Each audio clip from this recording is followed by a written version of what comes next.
सद्गुरु ज्ञानेश्वर तुकाराम महाराज की जय। जय जय गुरुदेव नंदनंदन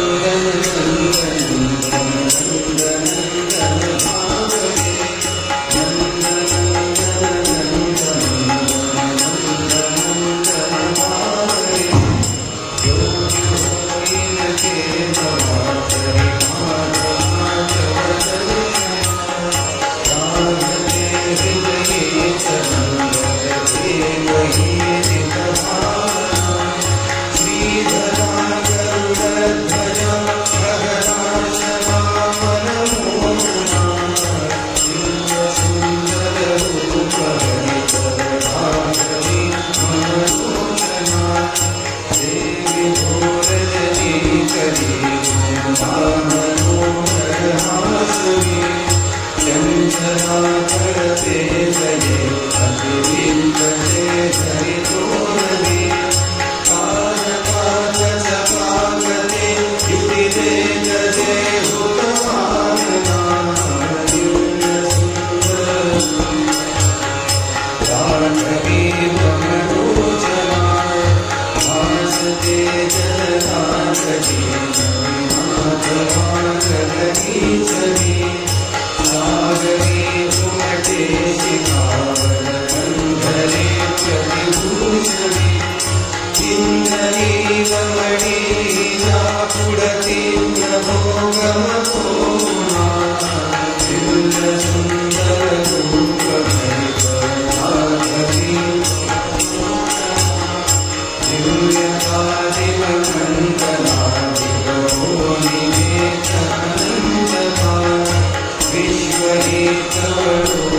करकरान्नवनीरदाभा पीताम्बराधरुणबिम्बफलावरोषा पूर्णेन्दु सुन्दरमुखादरविन्दनेत्रा कृष्णात् परं किमपि तत्त्वमहं न जाने पार्थाय प्रतिबोधितां भगवता नारायणेन स्वयं व्यासेन ग्रथितां पुराणं विना मध्ये महाभारतम् अद्वैतामृतवर्षिणीं भगवतीम् अष्टादशाध्यायिनीम् अम्ब त्वामनुसन्दधामि भगवद्गीते भगवद्वेषिणीम् औन्नत्यं भजदेहि मातृनिवया गङ्गे वया पावनी आलिङ्गन्मरणं निधाय हृदये यान्ते सवत्कामुदाम् स्फूर्तिस्थानतया यतोऽनितरां या लोकमान्यादिभिः शश्वतप्रेरणदायिनी भवतु सा गीताख्यसञ्जीवनी प्रपन्नपारिजाताय गोत्रनेत्रैकपाणये ज्ञानमुद्राय कृष्णाय गीतामृतये नमः। गोपालकृष्ण भगवान् की जय। यद्विद्यते क्षितितलेषु शुभाशुभं तत् विद्युत्कणेन घटितं इति दृश्यते एवं वरावरमतानिलसन्तु कामं ध्येयं त्वमेव शशिशेखरमानवानां। या पृथ्वीच्या पाठीवरती जे जे काही दिसतं भासतं, जे जे काही प्रत्यय आलं, त्या सगळ्या गोष्टी विद्युत कणांच्या बनलेल्या आहेत असं विज्ञान सांगतं, शास्त्र सांगतं. प्रोटॉन, न्यूट्रॉन आणि इलेक्ट्रॉन अशा 3 प्रकारचे हे धन ऋण भारित विद्युत कण आहेत. सगळ्यांच्या ठिकाणी हे विद्युत कण आहे, दुसरं काही नाही. म्हणजे गंमत अशी आहे की सोनं सुद्धा त्याच वस्तूचं बनलेलं आहे ज्या वस्तूचं लोखंड बनलं. माती सुद्धा त्याच वस्तूची बनली आहे ज्या वस्तूचं पाणी बनलं. गंमत आहे की नाही? हे सांगितलं तर खरं वाटायचं कारणच नाही कुठे. म्हणजे लोखंड आणि सोनं एकच कसं, माती आणि पाणी एकच कसं, पण हे आहे आता विज्ञानाने सिद्ध केलं. आणि तो संदर्भ या ठिकाणी पूज्य आपला देतात. यद विद्यते क्षितितलेषु शुभाशुभं तत् विद्युत कणेन घटितम इति दृश्यते. हे सगळं काही विद्युत कणांचं बनलेलं आहे. एवं वरावरमतानिलसन्तु कामं ध्येयं त्वमेव शशिशेखरमानवानां. त्याच पद्धतीने अनेक प्रकारची मतं जरी असली, ती भिन्न भिन्न असली, किंबहुना एकमेकांपासून टोकाची जरी असली, म्हणजे एक मत एक सांगतं तर दुसरं मत दुसरं सांगतं. म्हणजे अगदी पूर्ण द्वैतापासून संपूर्ण अद्वैतापर्यंत सगळ्या पद्धतीची मतं आहेत. आपापल्या आवडीप्रमाणे, रुचिभेदाप्रमाणे कोणाला महादेव प्रिय असतील, कोणाला भगवान विष्णू प्रिय असतील, कोणाला रामचंद्र प्रिय असतील, कोणाला भगवान श्रीकृष्ण प्रिय असतील, कोणाला देवीची आराधना करण्यात आनंद असेल, कोणाला गणपतीची आराधना करण्यात आनंद असेल.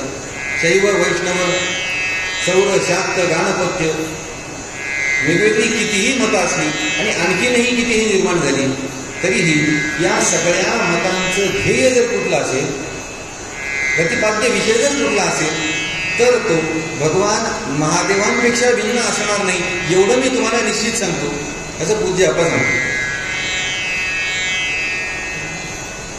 आज्ञा गुरु जागलिया पुरी मला मनोनिहा भार सहर्ष घेतला. आता जरी द्यालन सत्कृपाबल तरी न माते उचलेल पाऊल. सद्गुरू श्री राजगुरू महाराजांची प्रार्थना या ठिकाणी पूज्य आपण केली. म्हणजे तुम्ही सांगितलं म्हणून मी हा कृष्णकथा रचण्याचा भारच म्हणता येईल. आता जरा हा मस्तकावरती शिरावरती घेतलाय करा, पण माझ्या सगळ्या उड्या तुमच्या बळावरती आहेत एवढं लक्षात असू द्या. तेव्हा तुमचा हात धरलेला आहे तोपर्यंत मी हे मार्गक्रमण चांगल्या पद्धतीने करेल. कुठलं? कृष्णकथा लिहिण्याचं. तेव्हा आपला वरदहस्त असाच माझ्या मस्तकावरती असू द्या, आपला प्रेमाचा हात असाच माझ्या पाठीवरती असू द्या.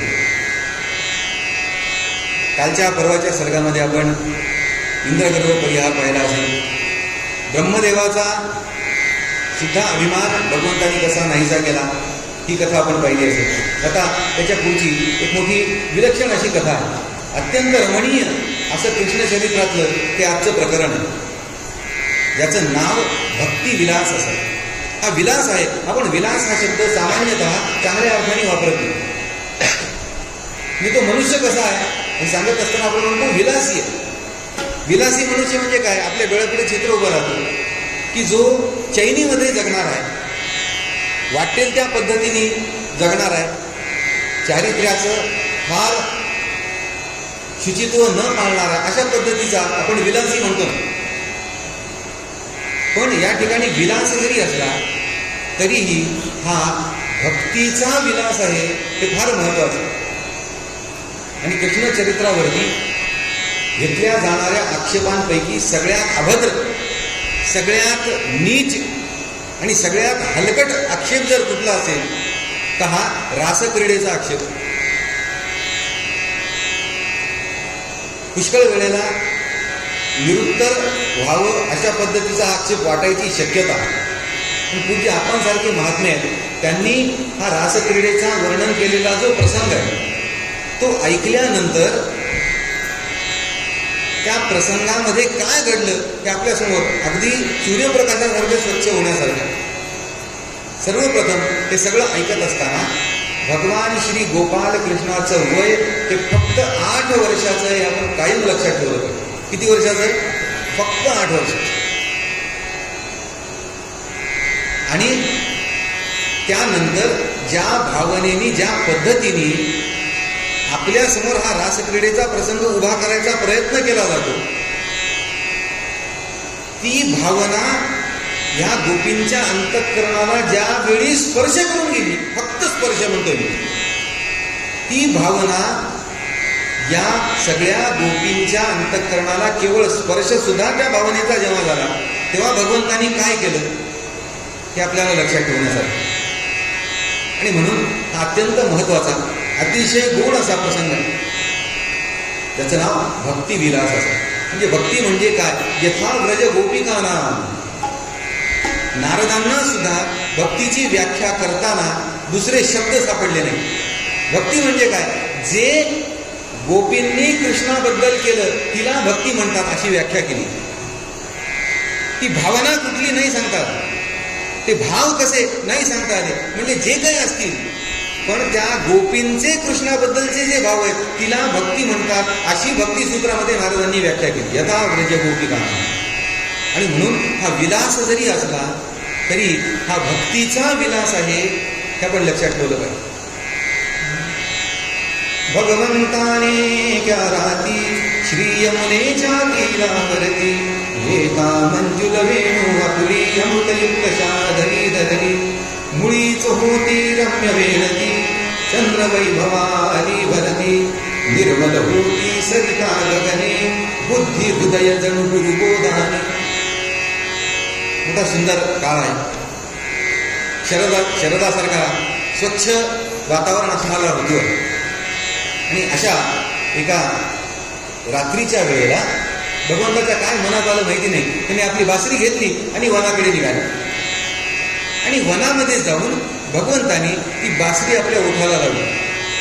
आता हा ऋतू कसा आहे? या कृष्णकथामृतातल्या ज्या उपमा आहेत ना त्या इतक्या विलक्षण आहेत. आता शरद ऋतू आहे.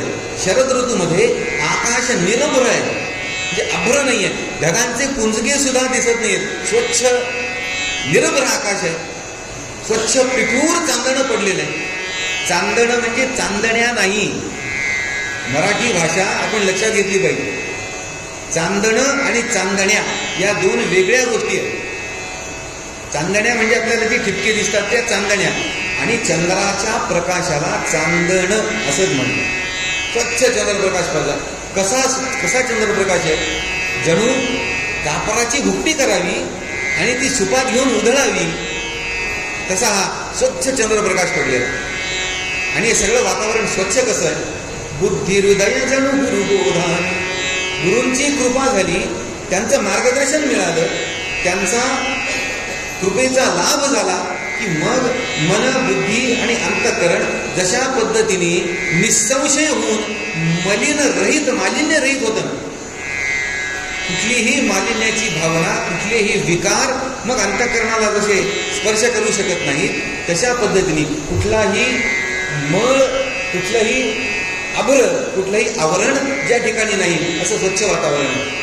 कुमुदे भरली पूर्ण मरंदे, वायुस्मांच्या मंद सुगंधे, सुधा धवल वरतसे चंद्रिका, पाखडला का पूर जसा का, रातराणीचा सुगंध मादक, दरवळुनी करी मन परियुत्सुक, मादकंस रागी स्वरवीची, किरणे जनु निर्मिती शशीची, सदने की बनली स्फटिकांची, पाणी झाली जडण हिऱ्यांची, भुवन सर्व ही त्या शुभवेळे, प्रशांत मंगल उज्ज्वल झाली.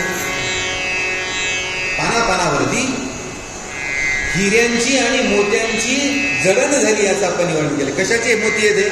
दवबिंदूचे झालेले हे मोती आहेत आणि हे प्रकाशमान आहेत. कशामुळे? ते दवबिंदू जे पानावरती पडले त्यांच्यावरती स्वच्छ चंद्रप्रकाशामधली जी चंद्राची किरणं पडली आहेत त्याचं परावर्तन होऊन जणू प्रत्येक पानावरती हिरा जडवलाय की काय असं वाटायला लागलं. असं ते मोठं मोहक वातावरण त्या ठिकाणी निर्माण झालं आणि असं वाटायला लागलं की चंद्राची किरणं जणू मालकंस रागांच्या स्वरांच्या लहरी निर्माण करते की. मालकंस या रागाचा गान समय रात्रीचा पहिला प्रहर सांगितला आणि असं वाटायला लागलं की मालकंस रागाचे स्वर आता हा चंद्रप्रकाश जणू छेडायला लागला. मनमोहन तो तशात मुरवी, मंजुल नादे भरवी, अपूर्व काही असे मधुरता, शब्दा अवसर नुरवी, जय हरी सुखगंधा. अशा त्या मोहक वातावरणामध्ये हा मनमोहन त्यांनी काय केलं, आपली बासरी घेतली आणि ती हळूवार वाजवायला सुरुवात. मुळात बासरी हे असं विलक्षण वाद्य आहे.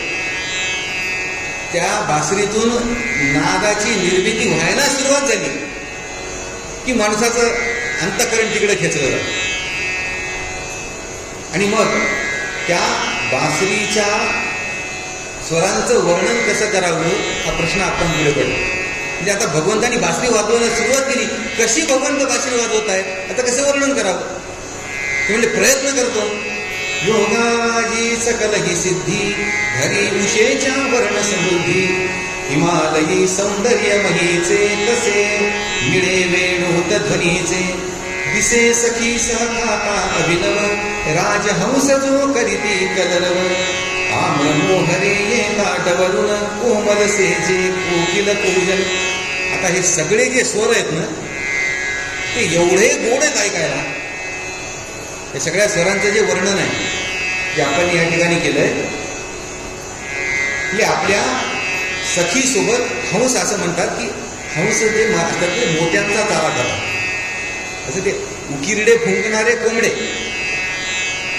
तिथे आळ्या आणि किडे खाणारे, पण राजहंस जे असतात ते मोती खातात असं म्हणतात. आपल्या मैत्रिणीसोबत ते मोत्यांचा चारा खात असताना एक विशिष्ट प्रकारचा गोड आवाज ते हंस करतात, तो आवाज आहे. किंवा आता वसंताचं आगमन झालंय, आंब्याच्या झाडांना मोहर आलाय आणि आता हा आनंदाचा काळ आहे म्हणून तो कोकिळ जशा पद्धतीने मधुर आवाजामध्ये असं म्हणतात की कोकिळाचा जो असतो ना तो टिपेचा साय, तो कोकिळाचा स्वर.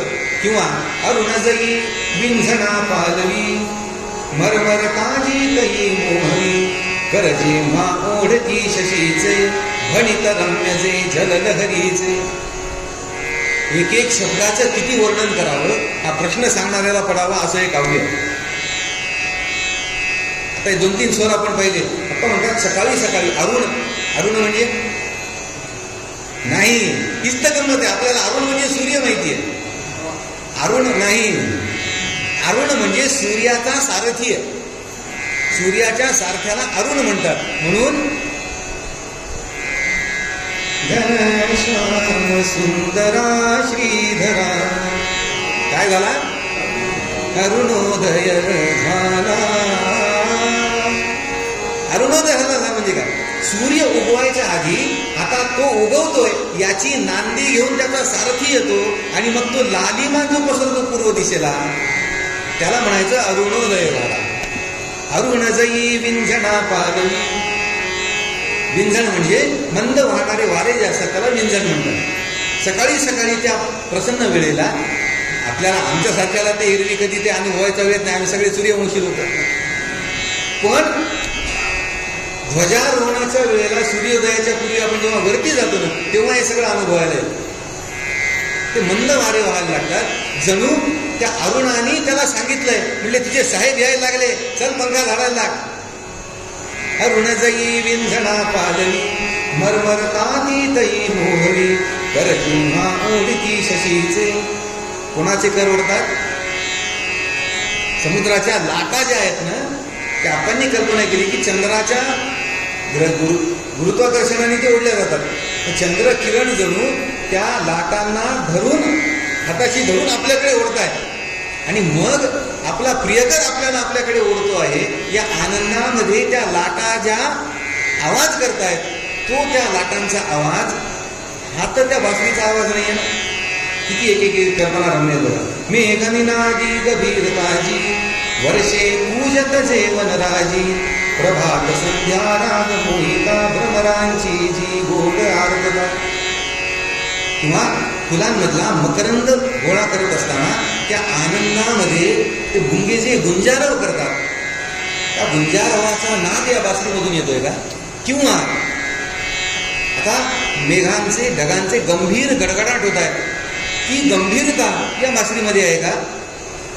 आता हे एक एक विशेषण सुद्धा विशेष आहे, पण तिथे आपणाला ते समाधान नाही. म्हणजे ठीक आहे, मी उपमा खूप दिल्या, पण तरीही ती बासरी कशी वाजतीये याचं पूर्ण वर्णन झालं आहे, ते समाधान काही मला नाही.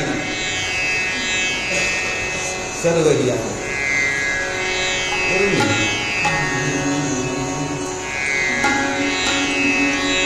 आपण म्हणतात, आता हे सगळं आपण ऐकलं ना, सर्व ही मधु शब्द गणांची, सर्व ही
मधुर शब्दगणांचे वेळकवटे. आता आपण ऐकलेले सगळे स्वर एकत्र एका ठिकाणी आल्यानंतर जे माधुर्य निर्माण होईल, जणू काही ते माधुर्य भगवंताच्या वासनेमध्ये. अजूनही ते समाधान होत नाहीये. नाही, अजूनही काही योग्य वर्णन झालं नाही. आपण म्हणतात, कल्पना करा की तुम्ही एक संगीताची मैफिल ऐकायला बसलेले आहात, सगळे संगीताची मैफिल. अर्थात संगीताची मैफिल ऐकायला सुद्धा थोडी रसिकता पाहिजे बरं, नाही तर झोप चांगली लागते म्हणून आलो, तू घरीच बघा. पण म्हणतात, आता ही बासरी कशी आहे तुम्हाला सांगू का? म्हणजे कल्पना करा की असा एक संगीताचा महोत्सव चाललेला आहे, एक संगीताची मैफिल चाललेली आहे. कशी? जरी महोत्सव संगीताचा, रत्नभुवरी होईल साचा, जेथ कुशलते सुधा चंदनी, सडा शिंपिला सुरांगणानी, चंद्रकराच्या तारा केल्या, कमलाच्या पुरुषास जोडिल्या, कल्पतरूच्या सुमनालाचे, वीणे लाया पडते साचे. सगळं सभागृह रत्नांच्या फरशीचं बनलेलं, सगळं सभागृह, व्यासपीठ नाही, सगळं सभागृह. आणि मग अशा त्या सभागृहाच्या बाहेरच्या अंगणामध्ये अप्सरांनी म्हणजे सडा घातला. कशाचा? शेणाचा. शेणाचे म्हणले तुम्ही घाला. अमृतामध्ये चंदन मिसळून सडा घातला आणि तोही एकसारखा छान कुशलतेने घातला. आणि मग काय केलं? चंद्रकिरणांच्या तारा केल्या आणि त्या वीणेला जोडल्या. त्या वीणेला, वीणा वाजवायची वीणा जी आहे ना, ती सरस्वतीच्या हातात बघा. आता त्या वीणेला पडदे म्हणजे मध्ये ते खटके आहेत स्वरांचे, ते कशाचे केले? कल्पतरूची जी फुलं आहेत त्याच्या देठांचे ते पडदे केले. आणि मग काय केलं? इंद्रधनुचा दंड मनोहर वाद्य असे हे मदन रचीजर वाजवील हे शारदा जरी लक्ष्मी गाता पद्य सुस्वर. मग काय केलं? इंद्रधनुष्याचा तो दंड आहे, तो दांडा जो आहे ना, तो कशाचा आहे? इंद्रधनुष्याचा दांडा. आणि मग हे असं सगळं वाद्य मदनाने त्याची रचना केली आणि सरस्वती घेऊन ते प्रत्यक्ष वाजवायला बसली. आपण काय ऐकतोय हे सांगता येतात. तर ती सरस्वती वीणा वाजवतीये. सगळ्या कलांची अधिष्ठात्री देवी म्हणून ती शारदा, अशी ती सरस्वती आहे. ती वीणा वाजवतीये. आणि मग संगीत म्हणजे काय? गायन, नृत्य आणि वादन यांचा उत्तम एकत्रित आविष्कार, अशी संगीताची व्याख्या. आता वादन सुरू झालं. गायन कोण करताय? लक्ष्मी गाता पद्य सुस्वर. आता त्या वीणेसोबत लक्ष्मीचं मोठं सुंदर असं गायन चालू. आता नृत्य राहिलं. पारिजात सुमनी पडलेले दवते घेऊन नूपुर घडले रती नाचता झुमकावित ते ताल धरील जर सामरुचाले. आता नृत्य राहिलं. नाचायला पैंजण पाहिजेत. आता ती रती प्रत्यक्ष ती नृत्य करणार आहे. आणि कशी करणार आहे? पारिजातकाचं जे फुल आहे त्या फुलावर पडलेले जे दवबिंदू आहेत, पारिजातकाच्या फुलावरचे का? कमळाच्या फुलावरचे का? पारिजातकाचं फूल एवढं नाजूक आहे की सूर्यकिरणांचं सुद्धा ओझं त्याला सहन होतं. सूर्य उगवला ते किरण पडले की खाली गळून पडतं. एवढं नाजूक असलेलं ते फूल, त्या फुलावरचा दवबिंदू किती नाजूक असेल. असे नाजूक घुंगरू घेऊन त्याचे चाळ केले आणि ते चाळ पायात बांधून आता रती नृत्य करायला लागली. आता नाचायला ताल पाहिजे, तर ताल कोणी दिला? सामरुचा ताल धरील जर सामरुचा. ते सामवेद हा गेय आणि सामरुचा, सामवेदांच्या रुचा जणू ताल धरतायत. आणि अशा पद्धतीचा हा संगीत महोत्सव चाललेला आहे. अशा दिव्य संगीत भोजने श्रवण तृप्त जर असला भाग्य कोणी तरी कल्पना लव येईल तयाला जय हरी सुगंधा. तीन अशा संगीताचा गायनाने जर तृप्त कोणी असला, अहो अशा पद्धतीच्या संगीताची नुसती झलक सुद्धा ऐकायला मिळणं अशक्य आहे. पण म्हणतात रोज अशी संगीताची सभा ऐकून ऐकून ऐकून ज्याचं मन तृप्त झालेलं आहे, अशांना म्हणजे कदाचित त्या भगवंताच्या बासरीच्या माधुर्याची कल्पना यायची शक्यता. एवढं मधुर आहे बासरीचं वादन. आणि मग ती अशी मधुर बासरी वाजायला लागली. आणि मग केवळ चरसृष्टीच नाही, अचरसृष्टीवरती सुद्धा त्या बासरीच्या नादाचे परिणाम दिसायला लागले. कोणाकोणावरती काय काय परिणाम झाले, मोठं सुंदर वर्णन. मुरलीच्या मधुमधुर निनादे, मुरलीच्या मधुमधुर निनादे, मुरलीच्या मधुमधुर निनादे, कुंज कुंज मुरली आनंदे, कुंज कुंज मुरली आनंदे, कुंज कुंज मुरली आनंदे, मुरलीच्या मधुमधुर निनादे.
वाणीच्या मधु मधुर विनादे कुंज कुंज डुलकिया. सगळ्या लता वेली सुद्धा, वृक्ष सुद्धा डुलायला लागले. जवळून प्रसन्न वाहणारी यमुना आहे, त्या यमुनेचं पाणी सुद्धा उचंबळून यायला लागलं, जणू तिच्या अंतःकरणाचे ते हेलकावे. कालिंदीचे उचंबळे जल तटास येता प्रभू कदतो. भगवंताची बासरी चालली तर भगवंत एकटे वनात आहेत, बाकी सगळे आपापल्या कामात आहेत. म्हणजे आज कृष्णकथामृत आहे, नंतर जेवायला खूप उशीर होतो, आधीच जेवण आटपून घ्या, पटपट चला करा. म्हणजे 7 वाजता पहाटे 7:30 वाजता कृष्णकथामृत आहे, नाही तर मग 9 वाजले, कधी कधी 9:30 सुद्धा वाजतात माझ्यासारख्या बडबड करणाऱ्याला सर्ग संपवायला. लगबग चालली सगळ्यांची. निज सदनी गोपी त्या समयी निमग्न होत्या फुल्या काही.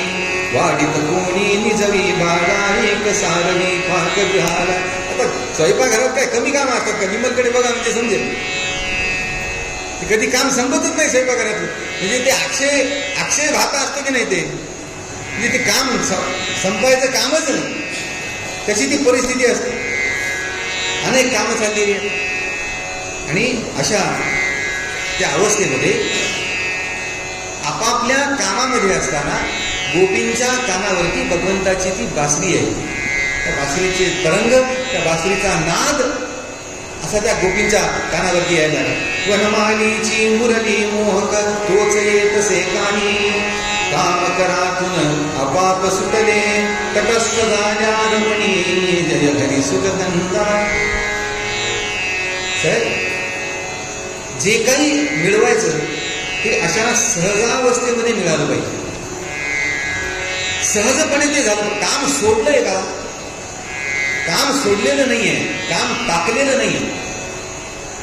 प्रेम असं आहे की त्या भगवंताची बासरी कानावरती आली आणि ज्या ज्या गवळणी जे जे काही काम करत होत्या, कुणी नवऱ्याचे पाय दाबत होत्या, कुणी सासूचे पाय दाबत होत्या, कुणी लेकराला खाऊ घालत होत्या, कुणी गायीची सेवा करत होत्या, कुणी काय काय करत होत्या.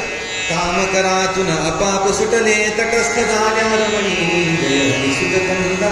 जे काम करत होत्या ते काम त्या क्षणी सुटलं हातात, ते सोडावं लागलं नाही. आता बस झालं म्हणावं लागलं नाही, पुढे काम करवेच नाही.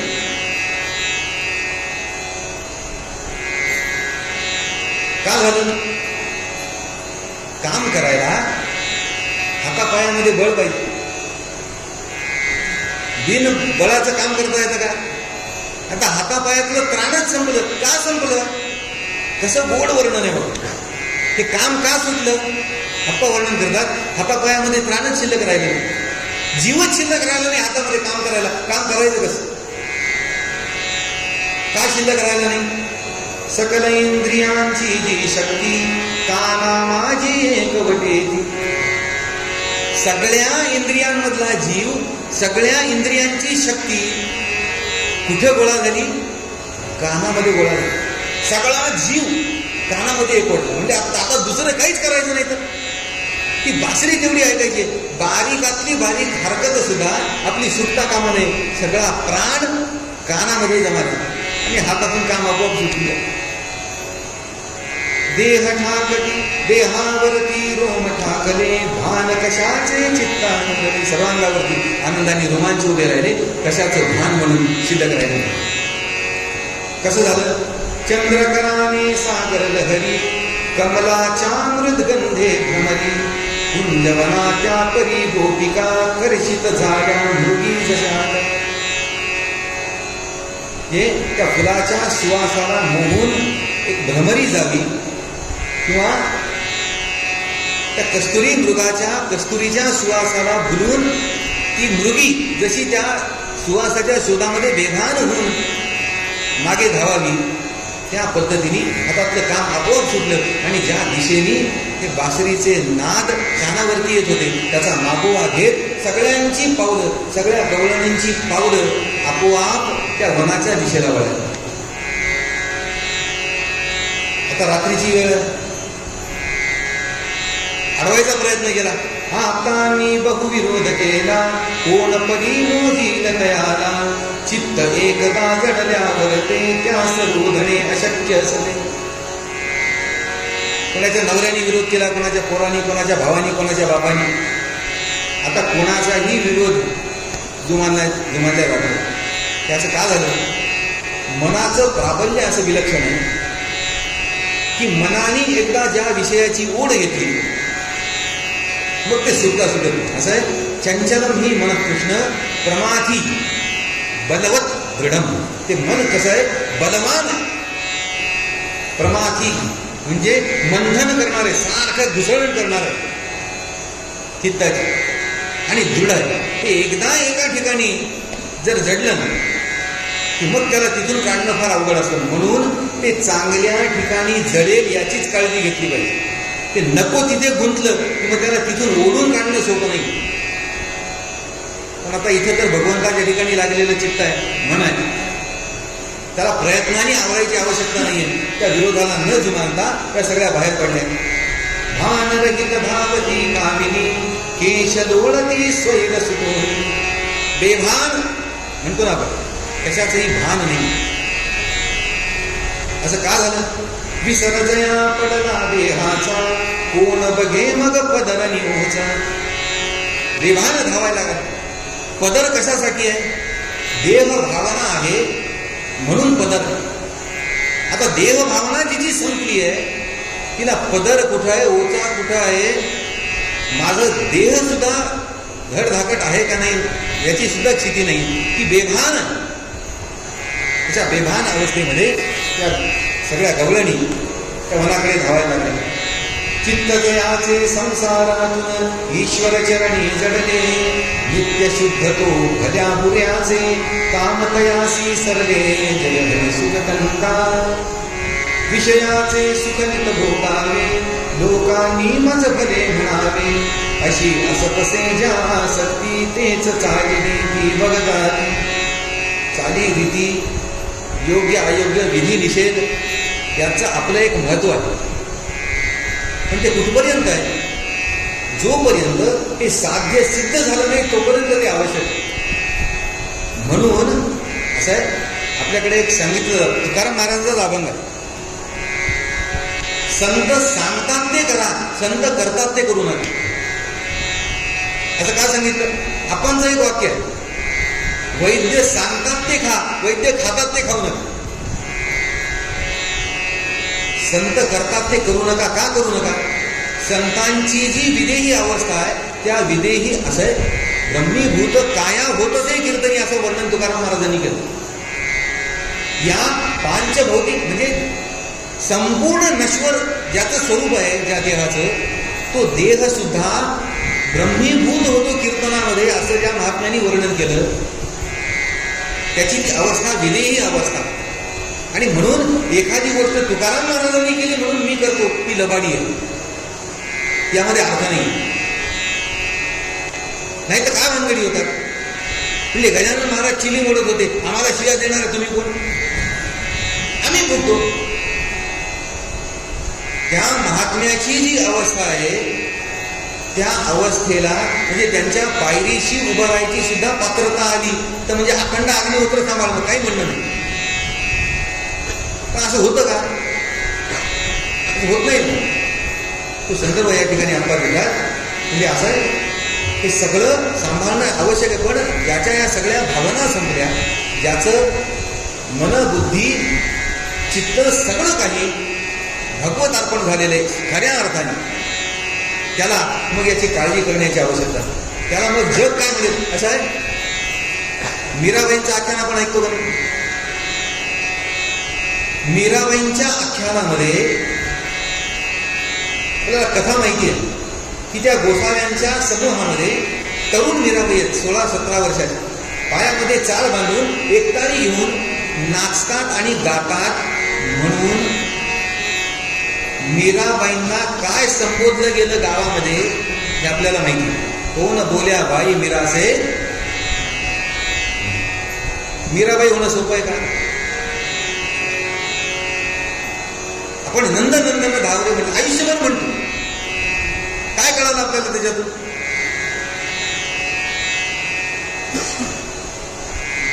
लौकिका मुकला तुका. लौकिक सगळं काही गेलं. श्रीमंती गेली, धंदा बुडाला, घरी अनान्न दशा झाली. आमची तयारी आहे त्या भगवत चिंतनामध्ये हे सगळं काही गमावलं तरी चालेल अशी आमची तयारी आहे का? नाही आहे ना.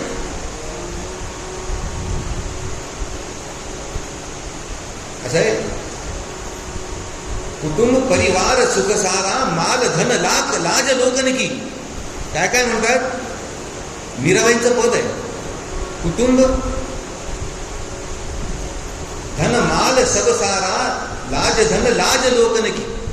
लोक लज्जा सुधा सुटी. हरि के भजन करने से अगर छूटे तो छूटन दी. मुझे है प्रेम ईश्वर से जगत रूठे तो रूठन दी. हे मिळवणं सोपं आहे का? हे ज्याने मिळवलं मग त्याने जगाची पर्वा नाही केली तर चालेल. जसे या गवळणी त्या अवस्थेमध्ये. मग आता त्या बेभान आहे. भगवंताकडे जायची ओढ अशी विलक्षण आहे. उत्कट होता परी भावना बंधतया एकही उरेना. ही भावना तेवढी उत्कट झाली की मग त्याला बांधून ठेवायची कोणाचीही ताकद नसते. कुणामध्येही त्याला बांधून ठेवायचं सामर्थ्य नसतं. कसं होतंय? तुडुंबले जल जरी तळ्याते ढासळुनी तटमुक्त पडे. केदारनाथ मध्ये आपण हे सगळं झाले. वर ते छोरावारी लेक जे होतं ना ते तळ ओसंडून व्हायला लागलं, ते फुटलं, त्याचा परिणाम आपण पाहिला. तसं जे तुडुंबलंय ना त्याला रोखायची कोणाची ताकद नाही. जर पृथ्वीचं अंतःकरण भडकलं तर त्या ज्वालामुखीच्या रूपामध्ये काय काय बाहेर येतं आपल्याला बघायसारखं. पृथ्वीचे भडकताच अंतर सहज बापुढे होती भूधर. भूधर म्हणजे पर्वत. पर्वत उचलले जातात. एवढं सामर्थ्य आहे ते पर्वत सुद्धा त्याला थांबवू शकत नाही. अशा त्या उत्कट भावना. प्रबल भावना असल्या वाचून उत्कट सुख भोगताच येतन. निज हृदयाचे निधान शोधित कोपी आल्या कुंजवनाप्रत. भिरभिर बगती चहू दिशांसी चित्त चोर सावळ्या हरीसी. दृष्टी फक्त भगवंताला शोधते. वेड्यासारखं धावतायत, पळतायत, भगवंताला शोधतायत. भगवंत सापडले शेवटी. कुठे सापडले? कदंब वृक्षातळी शेवटी आढळला वनमाळी. मुरलीच्या वादनी जयाची मूर्ती तन्मय झाली. जय हरी सुखकंदा. कदंब वृक्षाच्या खाली भगवंत उभे सापडले. मोठं सुंदर रूप आहे. वर्णन सगळं केलेलं आहे. फक्त मागे वळून बघायचं त्या फोटोला. हुबेहूब त्या फोटोतलं वर्णन आहे. देवडा म्हणजे एक पाय असा ठेवला आणि एक पाय असा सरळ आहे. ती कृष्णाची स्वतःची युनिक स्टाईल आहे. त्याला देवडा म्हणतात. तशा अवस्थेमध्ये भगवंत उभे आहेत. म्हणजे पुष्कळ वर्णन आहे. एवढंच सांगतो म्हणाले. सुंदरपणये सौंदर्यासी मधुर होत लावण्य. मोहकताची मोहित झाली उपमानुरली अन्य. जय हरी सुखकंदा. जणू सौंदर्याला सुंदरपण प्राप्त झालंय भगवंताच्या जवळ येऊन. किंवा मधुर होत लावण्य. बघा कसं वर्णन आहे. लावण्य आणि माधुर्य ह्या दोन एकमेकांच्या विरुद्ध गोष्टी आहेत. बिलकुल एकमेकांना विरुद्ध. माधुर्य म्हणजे काय? मधुरस्य भाव. हा मधुर भाव म्हणजे माधुर्य. मधुर म्हणजे गोड. म्हणजे जे गोड आहे ते मधुर आहे. आणि ज्याच्या ठिकाणी ते गोडपण आहे ते माधुर्य. त्याच्या ठिकाणचे गोडपण. आणि लावण्य म्हणजे काय? लवण. लवणस्य भाव. हा लवण म्हणजे मीठ. ते लावण्य खारटपणा. आता गंमत आहे की नाही? मधामध्ये मीठ मिसळून खा म्हणलं तर चालेल का? साखर मिसळली तर ठीक आहे. मधामध्ये मीठ. पण असं आहे लावण्य आणि सौंदर्य माधुर्य या दोन गोष्टी ज्या व्यक्तीच्या ठिकाणी आहेत त्यांचं मिश्रण एवढं सुरेख आहे की ते हवंसं वाटणार. ते माधुर्य इथे लावण्य भावाने प्रगट झाले. असं आहे. आपल्याकडे सौंदर्याच्या काही व्याख्या केल्या. नाक कसं असावं, डोळे कसे असावे, ओठ कसे असावे, रंग कसा असावा, केस कसे असावे, ते त्या त्या पद्धतीने असणं म्हणजे सौंदर्य. चाफेकळी सारखं ना, हरिणाची हरणी सारखे डोळे, कसं म्हणजे नागासारखी वेणी. आता त्या वेणीच्या जागी नाग, नाकाच्या जागी चाफ्याची कळी काढून चित्र काढा बरं कसं दिसेल. बरं हे सगळं ज्याच्या ठिकाणी जसं पाहिजे तसं आहे, पण ती व्यक्ती दिसायला फार चांगली नाही असंही असतं. पण ज्याच्याकडे यातलं काही नाही, नाक नकट आहे, डोळे छोटे आहेत, केस फारसे नाही आहेत, रंग फारसा गोरा नाही आहे, पण दिसायला मोहक आकर्षक आहे, त्याला म्हणायचं लावण्य. एकत्रित गोळाबेरीत जी दिसायला चांगली वाटते त्याला म्हणायचं लावण्य. मधुर होऊन लावण्य जय हरी सुखतन. सौंदर्य जिथे सुंदर झालं आणि माधुर्य जिथे लावण्याच्या रूपामध्ये हवंसं वाटणाऱ्या रूपामध्ये प्रकट झालं, असा हा भगवान श्रीकृष्ण म्हणले. काय काय वर्णन करू. मुकुंद देहा सवे तुलाजी, असे न काही विश्वामाजी. उपमान देऊन समजावं लागतं म्हणाले, शेवटी उदाहरण द्यावं लागतं. वा वा वा, आपल्याला उपमान सुचत नाही. काय सुंदर आहे, काय सुंदर आहे, काय सांगू म्हणजे इतकं सुंदर आहे की भयानक सुंदर. आता भयानक सुंदर म्हणजे भयानक आहे का सुंदर आहे. म्हणतात कशा कशाची उपमा देऊ, म्हणजे काही थोड्या उपमा चांगल्या नाही असं नाही, पण म्हणजे ते असं आहे. उपमाने जी होती काही, दूषविहीती स्मर कविताही. शृंगारिक कवितांमध्ये वापरून वापरून वापरून म्हणजे ती सगळी उपमानं अक्षरशः अभद्र करून टाकली. आणि ती भगवंताला लावणं ते काही माझं मनाला पटत नाही म्हणाले. म्हणून त्याची त्या भानगडीत न पडता एवढंच सांगतो म्हणाले. कृष्ण कथामृत वाचताना संदर्भ एवढे माहिती पाहिजेत की त्याची गणती नाही. कुरूप ठरो की या भीतीने, देह आपला त्यजिला मदने. म्हणजे काय, मदनाचं नाव अनंग असं आहे. अनंग, ज्याला अंग नाही, ज्याला देह नाही, तो अनंग. मुळात कथा काय आहे,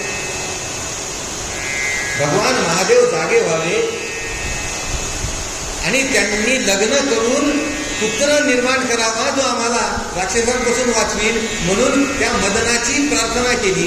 त्या मदनाने आपला बाण महादेवांवरती रोखला, पण त्या क्रोधामध्ये भगवान महादेवांनी जाळून मदनाला भस्म केलं. ही कथा आपल्या सगळ्यांना माहिती आहे. आपण म्हणतात छे, तसं ते खरं थोडंच, ते खरं नाही म्हणाले. आनंद नाव हे त्याला मदनाला त्यानंतर पडलं, म्हणजे तसं नाहीये. कुरूप ठरू की या भीतीने, देह आपला त्यजिला मदने. भगवंताचा जन्म झाला कृष्णाचा आणि ते सुंदर रूप पाहिलं आणि मग मदनाला वाटलं आता या रूपापुढे मला पण विचारतो. आणि मग ती हाडहूड लोकांची सहन होत नाही, म्हणजे मी आता म्हणजे देहच ठेवत नाही मला. म्हणून त्या मदनाने देह टाकला. एवढं ते सौंदर्य. आणखी काय सांगू, सौंदर्याची जी अधिदेवी, लाजून तीही पदी बसावी. चिन्ह कस्तुरी, मग ते सगळं कस्तुरी, तिलकम ललाट पटली, कस्तुरीचा तिलक आहे, मोराचं पीस आहे, मोठं सुंदर रूप आहे. फिरती वेणूवरी अंगुली, नागांची मधुवलये डोली.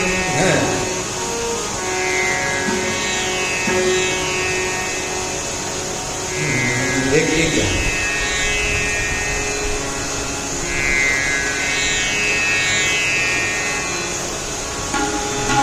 शिवरंजन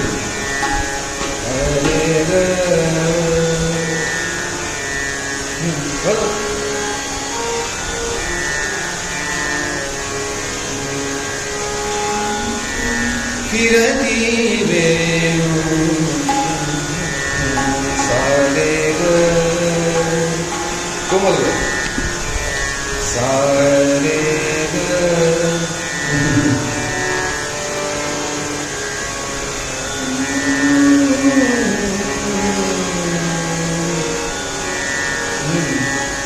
बरोबर नाही तुम्ही शिवणीमध्ये गेला रे रे शुद्ध शुद्ध रे सारे सारे ग कोमल ध ध सा सा ग प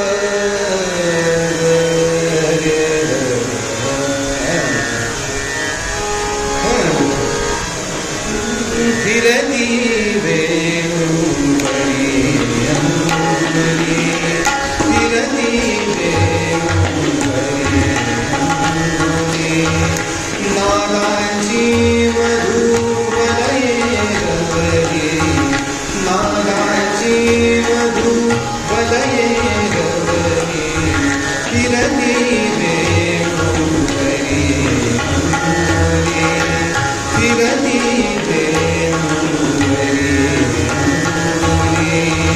नागाची मधुवलये गवरी नागाची वलये गवरी कमल गया होती चंचल कमल गया होती चंचल जललहरी जरूरती जललहरी फिरती वेणुवरी नागाची मधुवलये गवरी फिरती वेणुवरी फिरती वेणुवरी भगवंताचे बोट इतके सराईतपणे त्या बासरीवरती फिरायला लागले. नागांची मधु वलये रवली एकामागून एक एकामागून एक अशी जणू त्या नागांची वलय पसरायला लागली आणि त्यांचा मागोवा घेत घेत आलेल्या गवळणी आता अवस्था बघा कशी आहे. आता त्यावेळेला सगळे प्राण कानामध्ये एकवटले होते. आता अडचण अशी झाली की बघू का ऐकू दृश्य समोर नसताना म्हणजे काय आहे टीव्ही नव्हता तेव्हा रेडिओची गंमत होती की नाही ते ऐकून सुद्धा मजा यायची. आता रेडिओ ऐक म्हणलं तर कोणाला काय किरकिर लावली तर आता गाडीत जाताना पुन्हा रेडिओची आठवण होती. जे उत्तम अवेलेबल आहे ना उपलब्ध आहे त्याची ओढ असते म्हणतात. आता इथपर्यंत आल्या त्या आवाज ऐकत आल्या. आता अशी परिस्थिती झाली म्हणजे कानालाही तेवढाच प्राण पाहिजे आणि डोळ्यांनाही तेवढाच प्राण पाहिजे.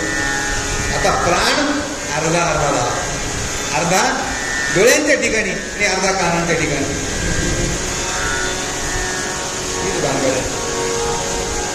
सुखे रंगले काननी डोळे इतर परी का विषण्णदाये कोकवधूंना सुचेन काही निश्चल झाल्या भानच नाही.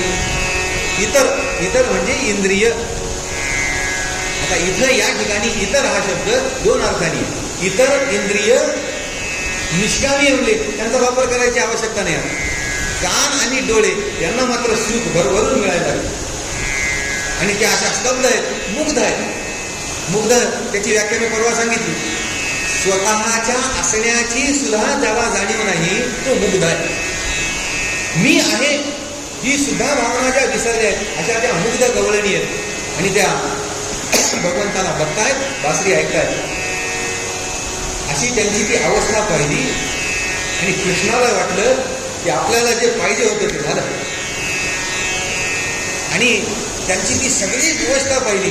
त्याला हसू आलं म्हणजे आपल्याला जे पाहिजे होतं ते मिळालं. आता बासरी बंद केली तरी हरकत नाही. भगवंतांनी बासरी वाजवायचं बंद केलं बासरी खोदून टाकली. आता विक्षेप झाला. एवढं छान सगळं चाललं होतं. बासरी थांबली त्या भानावरती आल्या मुग्ध होत्या. आता जाणीव आली म्हणजे बासरी थांबवली. भगवंत समोर आले. या या या म्हणले मैत्रिणी मग कशा आला म्हणले तुम्हाला काही भान म्हणजे काय वेळ झाली आहे. पाऊस धो धो पडायला लागला कधी नव्हे तो. 7च्या आत तुम्ही घरामध्ये असायला पाहिजे अशा बेभान अवस्थेमध्ये तुम्ही घराच्या बाहेर निघाला, हे काही चांगलं लक्षण आहे? हे काही चांगल्या मुलींचं लक्षण आहे? म्हणजे असा अविचार का केला तुम्ही? जा म्हणजे पटकन घराकडे जा. घर सगळे तुमच्या काळजीमध्ये असतील, तुमचे भाऊ, तुमचे मुलं, तुमचे बाप. असा अविचार तुमच्याकडून होईल असं मला वाटलं नव्हतं म्हणा. आता अक्षरशः खिरीमध्ये मिठाचा खडा पडावा तसं या सगळ्या गवळणींना वाटतं. म्हणजे कृष्णा ते किती निष्ठुर असते. वर तोंड करून आम्हाला विचारतो की आम्ही असं या ठिकाणी आलो का? शठा निष्ठुरा मेघश्यामा कारण काम सतोसी आम्हा कृती आपली आठवणा तू तीच असे या सकला हेतू निजकृत्याच्या परिणामांचे दोष लाविती अन्या कसे म्हणावे शून्यतयासी सांग तुमच बुधमन्या जय हरी सुखनंदा. आपण करावं आणि दोष दुसऱ्यावर टाकावं म्हणजे काय सज्जनाचं लक्षण आहे? आपली कृती आठव आणि आम्ही अशा का आलो हे तुला समजेल. पुरुष हिंद तो मारा जास सेकी चकवा झाला मृगमन मोहित मुही धावती त्यात काय त्या दोषी असती. जरा चकवा झाला तो मनुष्य कुठेही रानामाळ हिंडतो म्हणजे रस्ता सोडतो. त्यात दोष त्याचा आहे का? की मृगी कस्तुरीच्या सुवासाच्या मागे धावत कुठल्या कुठे जाते, दोष तिचा आहे का? म्हणजे बाहुल्या, सूत्राधीन बाहुल्या, कठपुतली आपण म्हणतो ना, त्या दोऱ्यांनी बांधलेल्या त्याला नाचवणारा दुसरा कोणीतरी असतो. खाली त्या बाहुल्या खेळतायत, नाचतायत, उड्या मारतात असं दिसतं, पण ते करणारा कोणीतरी पडद्यामागे असतो. अरे तशी म्हणजे आमची अवस्था, आमची सगळी सूत्र तुझ्या हातामध्ये आहेत. आता त्या कृतीचा दोष तू आम्हाला द्यावास म्हणजे याच्या इतकं वाईट दुसरं काही असू शकत नाही. चित्तासी तुझ वाचन देवा ओढ कशाची मुरली तूच लोटता दूर जीवाची आस समळही सरली जय हरी सुखकंदा. तुझ्याशिवाय आता आम्हाला दुसरा विषय राहिला नाही. पण गाण्याच्या कीर्तनामध्ये पाहतो ना, प्रेमे मुहाने हरिनाम घेती गोविंद दामोदर माधवेती गोपाल दामोदर माधवेती गोविंद दामोदर माधवेती गोविंद दामोदर माधवेती गोपाल दामोदर माधवेती गोविंद दामोदर माधवेती गोपाल कृष्ण भगवान. आमच्या जीवनामध्ये दुसरा विषय शिल्लक राहिला नाही.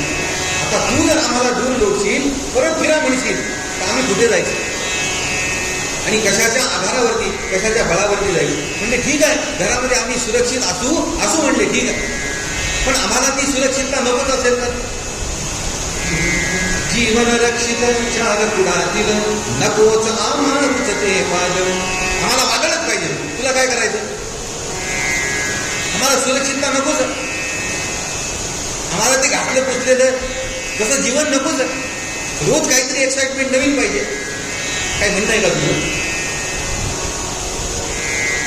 म्हणजे असं आहे, सदाचार वारी भाती. तू आम्हाला रीत भात शिकवतो म्हणजे तुम्हाला असं शोभत नाही, अंधार पडल्यानंतर घराबाहेर जाणाऱ्या चांगल्या नसतात वगैरे वगैरे, कुलस्त्रिया नसतात वगैरे तू म्हणतोस. अरे पण हे कोणासाठी शिकवतो? सदाचार वारी भाती स्त्री पुरुषाचे धर्म धरीती एक तुझी भूताच तयाचे काय पुरतसे कारण साचे. या सगळ्या रीती भाती, धर्म, शास्त्र, परंपरा, अरे सगळी साधन आहे. म्हणले ते साध्य आहे का? साधन आहे. साधन कशाचं साधन? तुझ्यापर्यंत येऊन पोचण्यासाठीचं साधन. आता तुझ्यापर्यंत आल्यानंतर त्या साधनांची तमा कोणाला? असं आहे, तेवढ्यापुरता त्याचा उपयोग करून घ्यायला पाहिजे का नाही? त्याची उदाहरणं आपण या ठिकाणी दिली, मोठी सुंदर उदाहरण आहे. त्या गवळणी सांगतात म्हणजे देवा, त्या सगळ्या रीती भाती आहे, धर्म आहे, सदाचरण आहे, हे सगळं साधन आहे. कसं साधन आहे? आता म्हणले मी एका ठिकाणाहून दुसऱ्या ठिकाणी जाण्यासाठी गाडी केली, चांगली गाडी बघितली, म्हणले नाही नाही सुखाचा प्रवास पाहिजे म्हणून सेकंड एसीचं, टू टायर एसीचं नाही, फर्स्ट क्लास एसीचं रिझर्वेशन केलं. आता मी मुंबईला पोचलो, आता हा बस छान आहे म्हणून तिथंच झोपायचं का? नाही नाही, एवढे पैसे खर्च करून आपण रिझर्वेशन केलं, तिथंच झोपणार का? मुक्कामाला पोचल्यानंतर जसं ते यान निरर्थक आहे, जशी ती गाडी कितीही चांगली गाडी असू द्या, मुक्कामाला पोचलेला माणूस उतरून जातो का नाही, ते साधन सोडतो का नाही. असं म्हणले देवा, नदी आहे, नदीचं वाहन हे तिच्यासाठी आवश्यक आहे. कुठपर्यंत? जोपर्यंत ती समुद्राला मिळत नाही तोपर्यंत. समुद्राला मिसळल्यानंतर नदी पुन्हा माघारी परत आली, असं आजपर्यंत झालेलं कोणी पाहिलंय? तसं होणार नाही. तेव्हा ती साधनं जी आहे ती साधनांसारखीच वापरली पाहिजे. भजता भजन घडे न भजता काय नव्हे. म्हणजे तोंडाने उच्चार केला तरच भजन हे भजन आहे का? असं नाहीये. तुकाराम महाराजांसारखे जे महात्मे आहेत ना, त्यांचं मौन सुद्धा भजन रूप आहे. जे जे माझे भाषण येते देवा तुझे भजन, तैसे हिंडणे फिरणे जाण. काय अरे मी कुठेही फिरत असेल, प्रदक्षिणा ती मायबा. माझं साधं हिंडणं फिरणं सुद्धा ही तुझी प्रदक्षिणा आहे. माझं साधं बोलणं सुद्धा ते तुझं भजन आहे. असं झाल्यानंतर भजनाची आवश्यकता आहे का? असं झाल्यानंतर तीर्थक्षेत्राला जाऊन प्रदक्षिणा मारायची वेगळी आवश्यकता आहे का? असं म्हणजे देवा, त्या सदाचार जे आहेत, त्या सगळ्या रीतीभाती ज्या आहेत, त्या तुझ्यापर्यंत येण्यासाठी म्हणून आहे. अरे आम्ही तुझ्यापर्यंत येऊन पोचलो, आता त्याची तमा करायचं आम्हाला काही काळं नाही. आणि म्हणजे देवा, तू भीती घालावीस, हे निबिड होऊ नये, काही प्रसंग उभा राहील समोर, सुरक्षितता पाहिजे वगैरे वगैरे. झाली तोस तू भयामासी, नवल काय याहून महिसी. पानघडीच्या दात वसंते, लक्ष्मी सागे दरिद्र येते. हे असं हास्यास्पद आहे म्हणले की लक्ष्मी घरी यावी आणि तिने सांगावं की आता तू भिकेला लागणार आहेस. असं कधी होईल? अरे ज्या ठिकाणी लक्ष्मी प्रकट झाली तिथे दारिद्र्य राहील कसं? सूर्याने उगवावं आणि सांगावं आता एका तासामध्ये अंधार होणार आहे, असं होईल? कधी होणार नाही. सूर्य उगवला की अंधार संपलाच. त्या पद्धतीने अरे ज्या ठिकाणी तू आहेस त्या ठिकाणी भीतीला जागा कुठे? अरे केवळ तुझ्या नामाच्या प्रभावाने सुद्धा यम जवळ यायला घाबरतो. म्हणजे आम्हाला कशाची भीती आहे? तुझं नाव जवळ असेल. आता इथे प्रत्यक्ष सगुण रूपात जिथे तू आमच्या जवळ आहे, आम्हाला कुठल्या गोष्टीची भीती करायची आवश्यकता सांग. भूत झपाटेल वदती शंकर. शंकर सांगतात म्हणले महादेवी म्हणून, भूत झपाटेल बरं का, गुणाने राहा. भूत झपाटेल वदती शंकर, हेम गर्भ का फिरवी घर घर. जवळी असता तू भयनाशन, काय करील रे आम्हास कानन. तव चरणाच्या पुढे सावळ्या, मरण ही थरथर कावे. चंद्राच्या शुभ शीतल किरणी, देह कधी का पावे. जय हरी सुख कविता. जे होणार नाही ते कालत्रयी होणार नाही. तेव्हा तू जवळ असताना आम्हाला भीतीचं कुठलंही कारण नाही आहे. आणि बघ म्हणजे असं तू म्हणालास की तुमचे मुलं आहेत घरी, सासू आहे, सासरे आहेत, नवरे आहेत, त्यांच्याकडे पाहिलं पाहिजे वगैरे वगैरे. तुमची कर्तव्य आहे सुगृहिणी म्हणून, त्यांच्याकडे लक्ष देणं तुमचं काम आहे. म्हणजे देवा असं आहे, तव भेटी ना होत जोवरी, तोवर रमते मन संसारी. संसार नकोसा वाटतो असं नाही म्हणत, संसार हवा हवाचाच वाटतो. तू कुठपर्यंत? जोपर्यंत मन तुझ्यापर्यंत आलं नाही तोपर्यंत. श्रीखंडाने भरता वाटी, कुणी झुरे का पिठल्यासाठी. आता म्हणजे श्रीखंड वाढलेलं आहे समोर आणि मला पिठलंच पाहिजे म्हणून कोणी रडायला बसला, असं कसं होईल? जुना काळ आहे म्हणून असं म्हणलंय. आताच्या काळामध्ये मला श्रीखंड आवडत नाही म्हणणारे भेटणारच नाहीत असं नाही. श्रीखंडाचं नाव काढल्यानंतर मळमळ सुद्धा होणार आहे. पिठल्याचं नाव काढता क्षणी लाल टपकणारे सुद्धा आहेत. पण हा अर्थ असं उपमा सर्वार्थाने घ्यायची नाही. श्रीखंड आणि पिठलं यांची तात्विकदृष्ट्या काही तुलना आहे का? त्याच्या माधुर्यामध्ये, त्याच्या पौष्टिकत्वामध्ये पोट खराब करणारं पिठलं त्या बेसनाचं आणि अतिशय पौष्टिकदायक असे श्रीखंड, त्या दोघांमध्ये काही तुलना आहे का? स्वाद कुठलाही आवडला तरी जाऊ दे. म्हणजे देवा असं आहे, श्रीखंडाने भरता वाटी कुणी झुरे का पिठल्यासाठी. आता हा आनंद घेतल्यानंतर आता म्हणजे तो आनंद आम्हाला त्याच्यासमोर ठिका. सखे सोयरे यांची चिंता कशा आमचे चिंता. पद्मन जो पूजी चरणाते तो शैवल चिखला सहनाते. कमळाचं वर्णन केलं आपण. कमळ कुठं उभं होतं? डबक्यामध्ये उभं. स्वच्छ पाण्यामध्ये कमळ येत नाही. ते पाणी असतं त्याच्यात चिखल घालवावा लागतो, घाण करावी लागते. तर चिखल त्या कमळामध्ये, आपल्याकडे म्हण आहे ना, चिखलात कमळ उगवतं. म्हणून आपले पंतप्रधान सांगतात, म्हणजे तुम्ही तुमच्या विचारांचा जितका चिखल कराल तितकं कमळ फुलेल. काय तुम्हाला करायचं तुमचं तुम्ही ठरवा. आणि चिखल करण्यात हे पटाईत लोक, कमळाला काय कमी पडणार. तसं त्या कमळाचं उदाहरण देतात या गवळणी. म्हणजे कमळ जे आहे ना, ते सगळे नातेवाईक कसे आहेत, म्हणजे ते चिखल राड सगळा, आता त्याचं नातेवाईक आहेत. ते घाणेरडं गटारासारखं पाणी, वास येणारं, ते किडे, डास, छिलट, हे सगळे त्याचे नातेवाईक. कुठपर्यंत? जोपर्यंत ते तिथून भगवंताच्या पायाशी अर्पण होत नाही तोपर्यंत त्या सगळ्यांची नातं आहे. एकदा ते त्या ठिकाणी आलं की ते सुटल्यानंतर सुद्धा निर्माल्य होणार आहे, ते पवित्र होणार. तसं एकदा आम्ही आता तुझ्या पायाशी आल्यानंतर आमचे ते सगळे नाते संपल्या. पिता पुत्र माता पतिबंधू शुष्क जल सिंधू. आता ते सगळं संपले म्हणाले. आम्ही ते सगळं मागे टाकून आता तुझ्यापर्यंत आलेलो. देवनिया अवतणे जेवणा बोलावूना नावे एक घासही घेण्याआधी शुद्धिता का उठवावे. जय सुखजनना वदनी कवळ घेता नाम घ्या श्री हरीचे म्हणायचं आणि पत्रावळी उचलणाऱ्याला पाठवायचं. काय होईल मग तिथं? चला परवा म्हणाले पट पत्रावळी उचला. म्हणजे आमंत्रण देऊन जेवायला बोलवावं आणि भरल्या ताटावरून उठवावं. ही काय सज्जनांची रीत आहे. तसं तू करतो ते लक्षात घे. अरे आमची अवस्था तर लक्षात घे.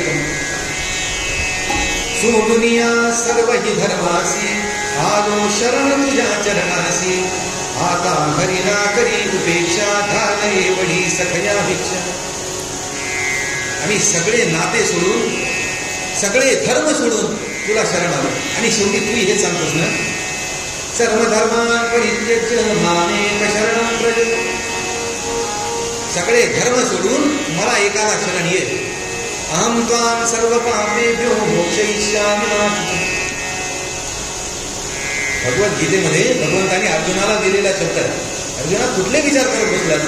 अरे सगळं काही सोडून मला एकट्याला शरण ये, म्हणजे तुला कुठलीही काळजी करायची आवश्यकता नाही. अहम त्वां सर्व पापेभ्यो मोक्षयिष्यामि. का शोक करतोस? सगळं काही मला अर्पण कर आणि सगळी चिंता सोडून दे. तसं सांगतात या की आम्ही सगळं काही सोडून तुला शरण आलो. आता हे आमच्यासाठी गरजेचं काय? अरे देवा किती आश्वासनं दिलेस. जे जे कोणी अनन्य चित्ती नित्य तुझी स्मरणा करती म्हणती सर्वदा सुलभतया तू आम्हा काळीसी कवड्या हे तू. अनन्या चिंतयन्तो मां ये जना पर्युपासते तेषां नित्याभियुक्तानां योगक्षेमं. अनन्य भावानी माझं स्मरण चिंतन करणाऱ्याच्या सगळ्या योगक्षेमाची काळजी मी वाहतो असं आश्वासन तू दिलंस. अरे कुठे गेले ते शब्द? कुठं गेलं ते वचन? त्यांची व्याकुलता वाढली. म्हणजे देवा एक एक तुझे आश्वासन आठव ना. आपण काय काय बोललोय, काय काय आश्वासनं दिली हे लक्षात तर घे. पान फूल मानुस पाणी नुसते तुला अर्पिता प्रसन्न करेते. पत्रम पुष्पम फलम तोयम यो मे. जशीच्या तशी भगवद्गीता. आता या गवळणी भगवंताला ऐकव. गंमत अशी आहे की भगवद्गीता पुढे होणार आहे युद्धामध्ये. त्या गवळणी सांगतात देवा तू लक्षात घेणार आहेस का नाही? तू बोलतोस ना पत्रम पुष्पम फलम तोयम यो मे भक्त्या प्रयच्छति.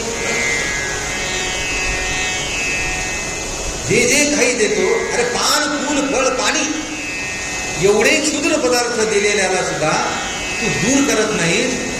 अरे आम्ही तर आमचं सर्वस्व तुझ्या पायावरती व्हायचं. पदी वाहिले निज देहाई तरी कसा द्रव तुझसी नाही. मन बुद्धी अंतःकरणा सकट हा देह सुद्धा तुझ्या पायाशी समर्पित करून टाकला तरीही तुझं मन विरघळत नाही. तरीही तुला आमच्याबद्दल सहानुभूतीने विचार करावा असं वाटतं. व्याकुळपणे या गवळणी सगळ्या बोलतात. आता एक जण म्हणते बाई याला कीव येईल कशाची म्हणली. पाषाणाचं हृदय ज्या माणसाचं आहे तो द्रवेल कसा.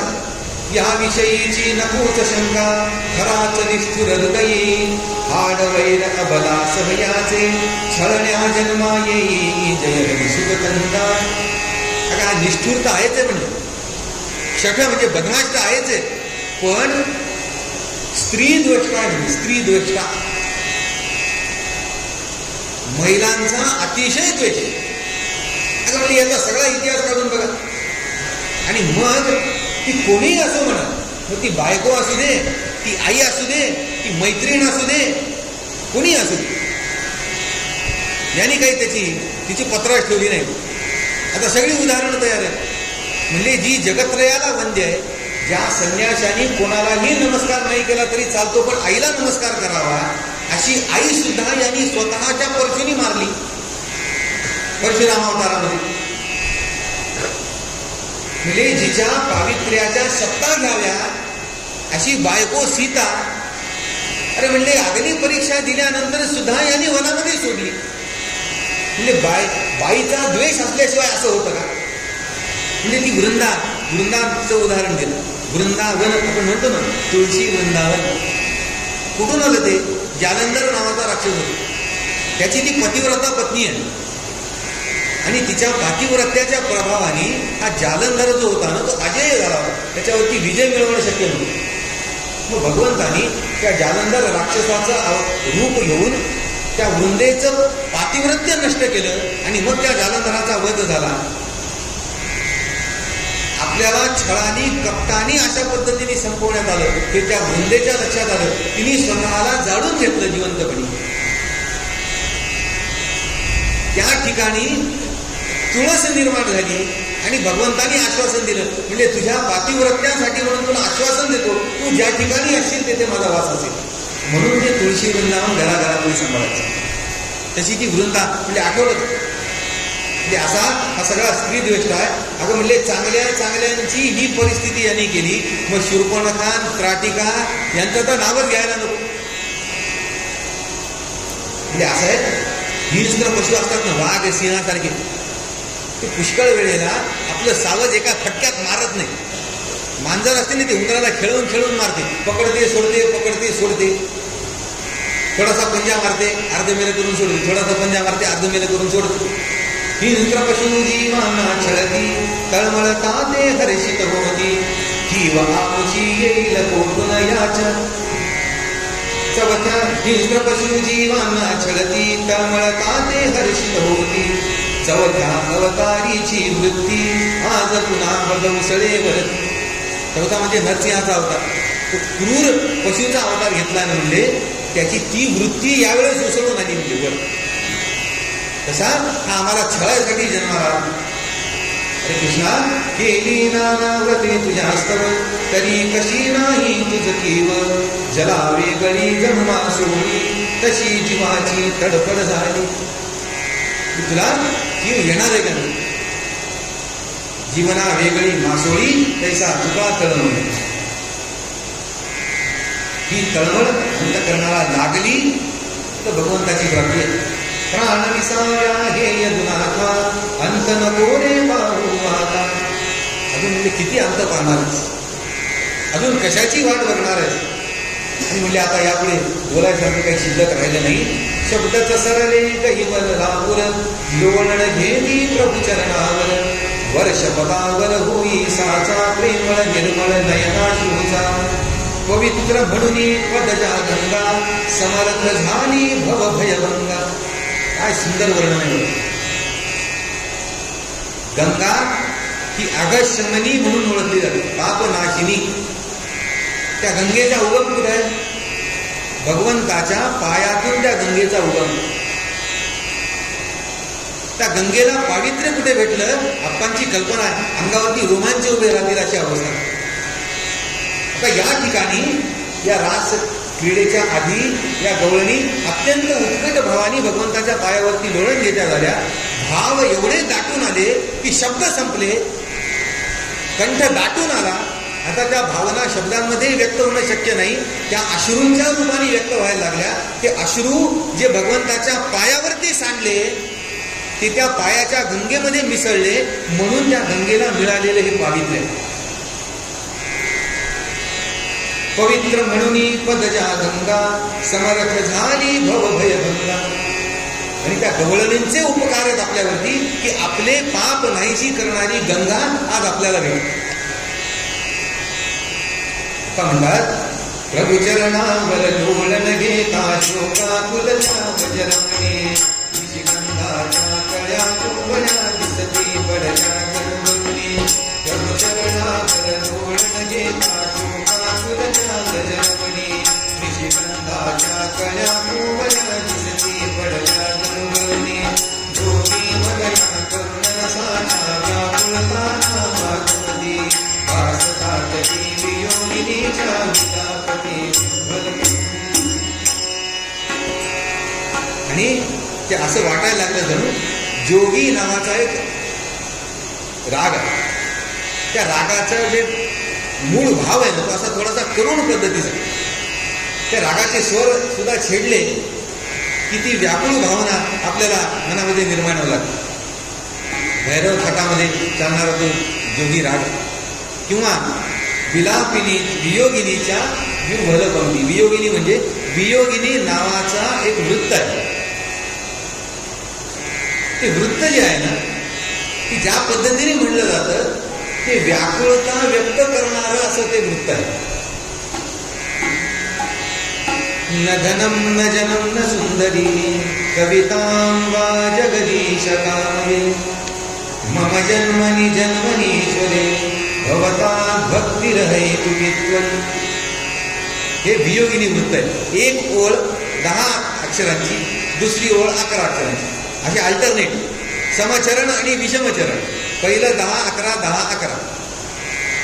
आता तो भक्त भगवंताला सांगतो म्हणजे देवा मला काही नको रे. न धनम न जनम न सुंदरी कवितां वा जगदीश कामये. मला प्रसिद्धी नको, मला पैसा नको, मला विद्वत्ता नको. काय पाहिजे? मम जन्मनि जन्मनीश्वरे भवतात भक्तिरहेतु वित्वम्. काय चाललंय? वियोगिनी वृत्त कसं आहे हे सांगते चालतं. तुझी अहेतुक भक्ती तेवढी दे ना. तेव्हा अशी अवस्था मला कधी प्राप्त होईल? नयनम गलदश्रुधारया वदनं गदगद रुद्धया गिरा कुलकैर्निचितं वपुषदा तव नामग्रहणे भविष्यति. डोळ्यातून वाहणाऱ्या अश्रूंना धारण केल्यामुळे माझी छाती चिंब भिजली आहे. गदगद हृदया गिरा. आता भावना व्यक्त करता येत नाही म्हणून कंठ दाटून आला. तुझ्या केवळ स्मरण मात्राने अंगावरती आनंदाने रोमांच उभे राहिले. कुलकैर्निचितं वपुषदा तव नामग्रहणे भविष्यति.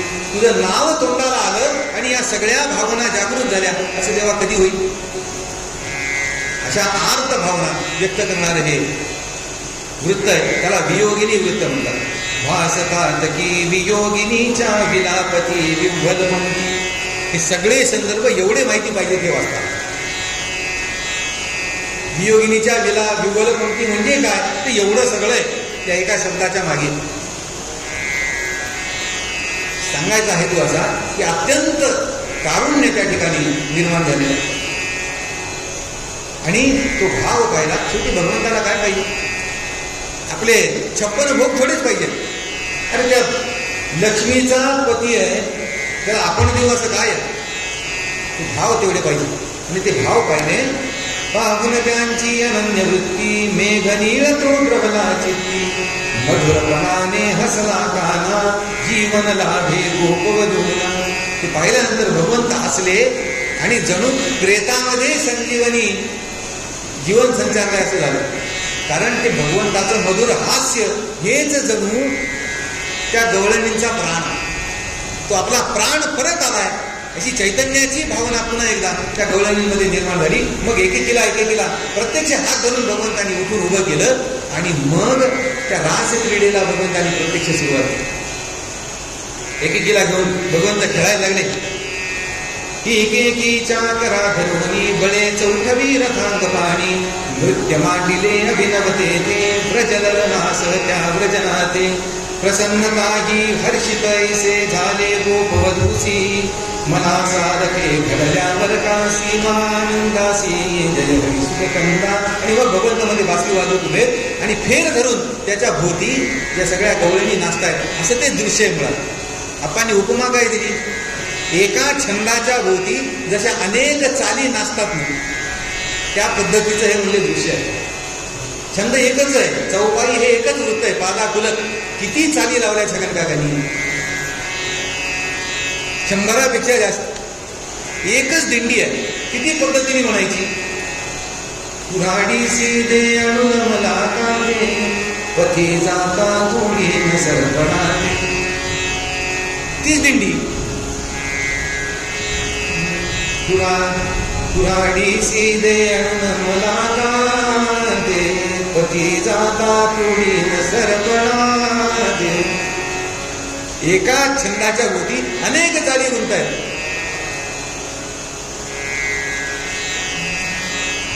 कुऱ्हाडी सीधे अणुन मला कांदे. अजून एक पद्धत तुम्ही वाटेल तसं म्हणा, तशा त्या एका छंदाच्या भोवती अनेक चाली जणू फेर धरून नाचतायत असं ते दृश्य दिसायला लागलं. हरी ठेवुनी मग मुगलीला करी तयासा बहु धरीला. आणि मग भगवंतांनी बासरी ठेवली आणि स्वतःही नाचायला सुरुवात केली. कधी हुंबरी कधी हमामा फुलवी झुलवी गाऊन रामा टिपड्या तर त्या काही निराळ्या चिम्मा खेळे पिटुनी टाळ्या पिंगा करतो परण घोडा जीववधूंचा झाला वेडा. आणि अक्षरशः या गवळणींना वेळ लागायची वेळ आली. जे पाहिजे होतं ते इतकं भरभरून मिळाल्यानंतर कुणालाही ती भावना होणं साहजिक आहे. आता मोठा प्रसन्नतेने तो खेळ चाललेला, भावना शुद्ध आहे.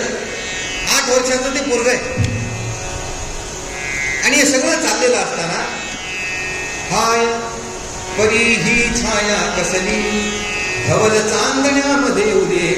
शुभ्र चांदण्यामध्ये ही दाट गडद अशी सावली कशाची पडली. झालं काय, गोपवधूंची प्रसन्न उज्ज्वल दृष्टी कशाने झाली चंचल. ज्या दृष्टीमध्ये आतापर्यंत केवळ मांगल्य होतं, केवळ प्रसन्नता होती, ती दृष्टी आता मलिन कशाने झाली. आतापर्यंत विदेही अवस्थेमध्ये असलेल्या कोण बघे मग पदर निमोचा अशी अवस्था ज्यांची होती, आता माझी साडी नीट आहे का नाही, आता माझा पदर नीट आहे का नाही, याकडे लक्ष का जायला लागलं. कानक होती बघता नयने चाप रोखिले त्या मधमदने. दृष्टी भगवंताची मिळाली की दृष्ट नजर खाली जावी, आता असं का व्हायला लागलं.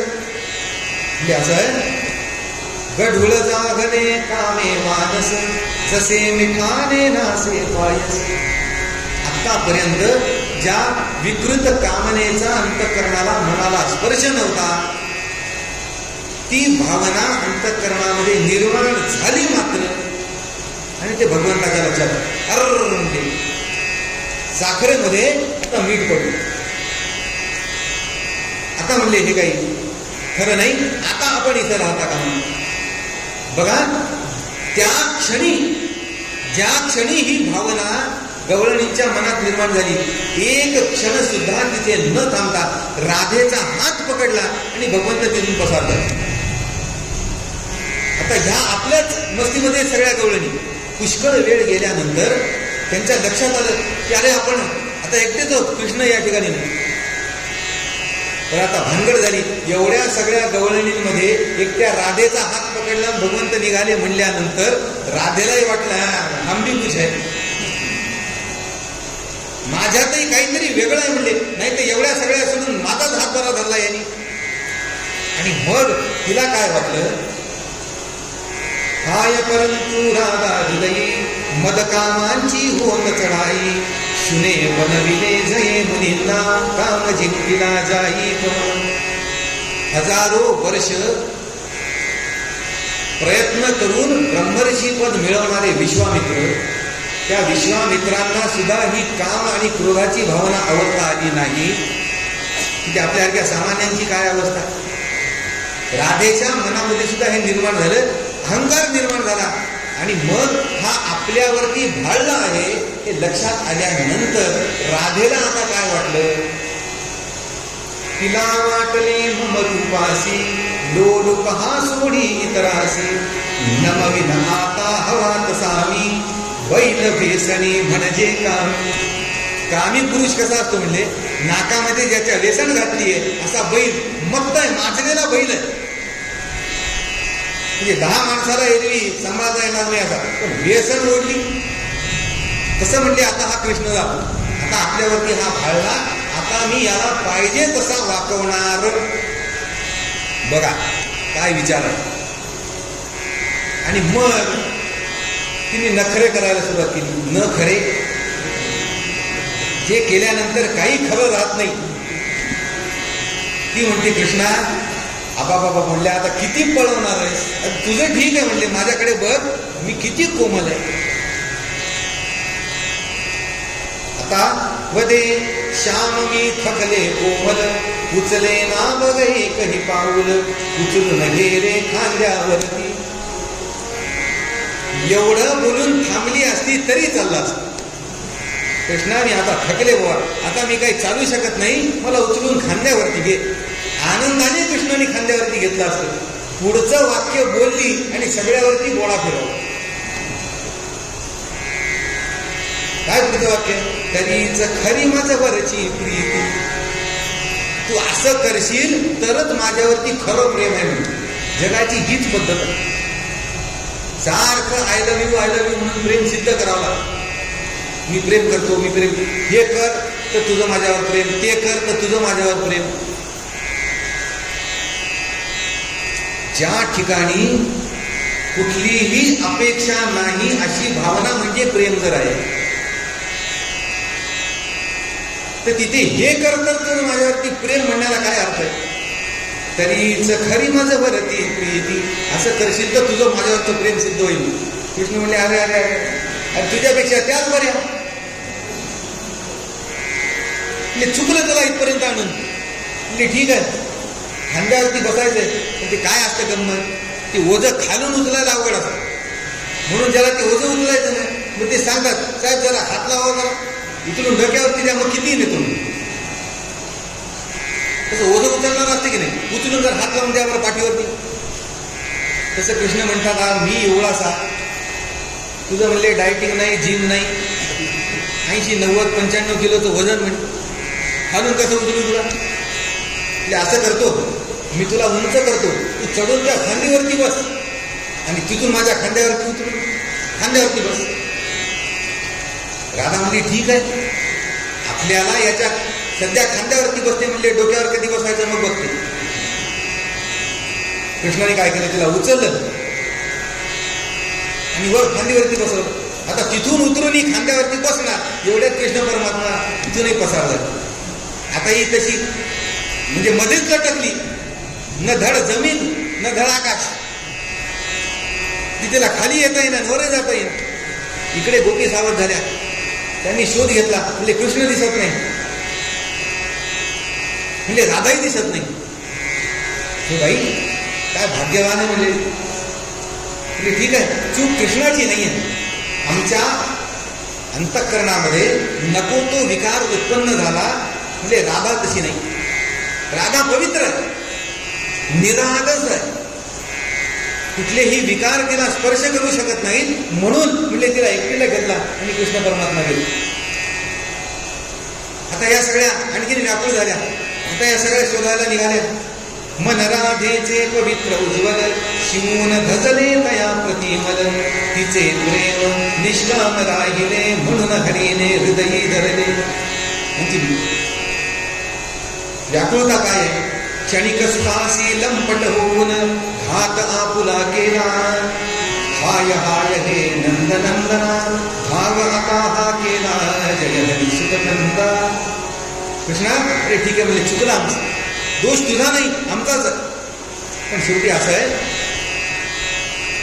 आमच्या सारख्याच्या उद्धाराला जर तू येणार नाहीस तर म्हणजे ऋषीमुनी जे स्वतः पवित्र आहेत त्यांच्या का उद्धाराला तुझी गरज आहे? त्या हुडकायला निघाल्या. आता राधा रडायला लागली जोरजोरात. आता राधेचा आवाज ऐकला आणि या तिथे आल्या. म्हणजे राधा काय का म्हणले तू? म्हणजे बघ आता अवस्था माझी. म्हणजे तुलाही त्यांनी फसवलं नाही शेवटी आमच्यासारखं. कशी बशी राधा खाली उतरवली. पण राधा म्हणतीये ते असं आहे, मीच मातले वदे राधिका ओळखले ना जगन्नायका. मलिन कुटिल लव होता अंतर दूर होतसे मग परमेश्वर. हरीस निर्मळ हृदय रुचती वश होई तो शुद्ध प्रीती. भक्ती हवी त्या अव्यभिचारी हे न परी कुणी घेत विचारी. भक्ती सुद्धा कशी पाहिजे? अव्यभिचारी भक्ती पाहिजे. अर्थात हे सांगावं लागतं हे दुर्दैव. भक्ती सुद्धा व्यभिचारी असावी या पलीकडे जगाचं दुर्दैव काय असू शकत. व्यभिचारी भक्ती म्हणजे कशी? सोमवारी महादेव, मंगळवारी गणपती, बुधवारी दुसरं कोणी, गुरुवारी गोरठा किंवा शिर्डी, शुक्रवारी बालाजी, शनिवारी मारुती.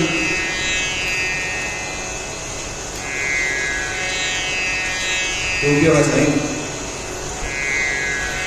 भक्ती हवी त्या अव्यभिचारी हे न परी कुणी घेत विचारी. पण हे म्हणजे हे कोणी विचारतच घेत नाही. त्याला पाहिजे ते कोणी देतच नाही. मग त्याला नको असलेले किती त्याच्या समोर घेऊन ठेवा, त्याचा उपयोग काय? आणि मग या सगळ्या जणी मिळून भगवंताचा धावा करायला. म्हणजे कृष्णा ठीक आहे म्हणले, अरे चुकांचे पुतळे होता ना यमन.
नाशक असं तुझं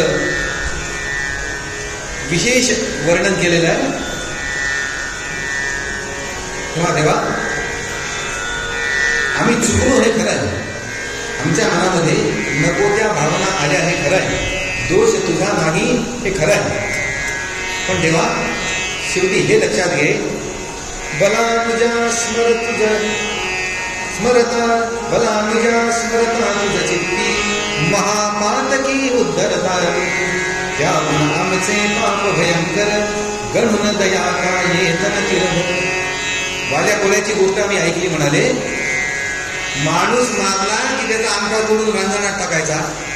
असे अनेक रांजण भरले.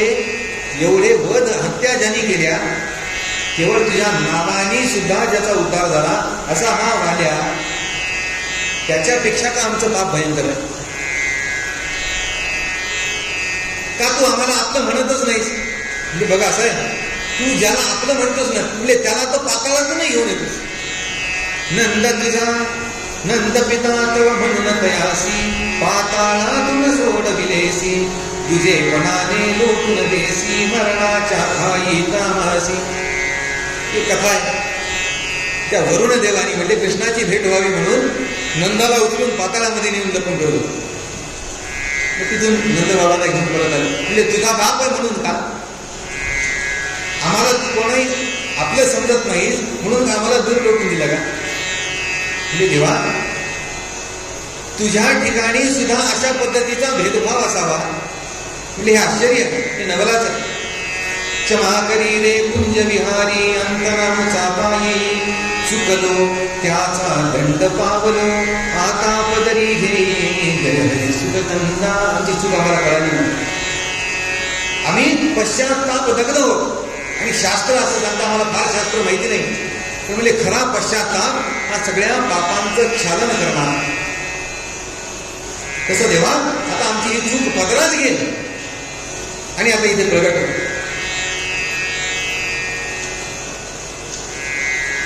कृष्ण कृष्ण म्हणता व्रज गोपी, समरस झाल्या हरिस्वरूपी, कुणी कृष्ण मानुनी स्वतःला कशाच करीती बहुविध लीला.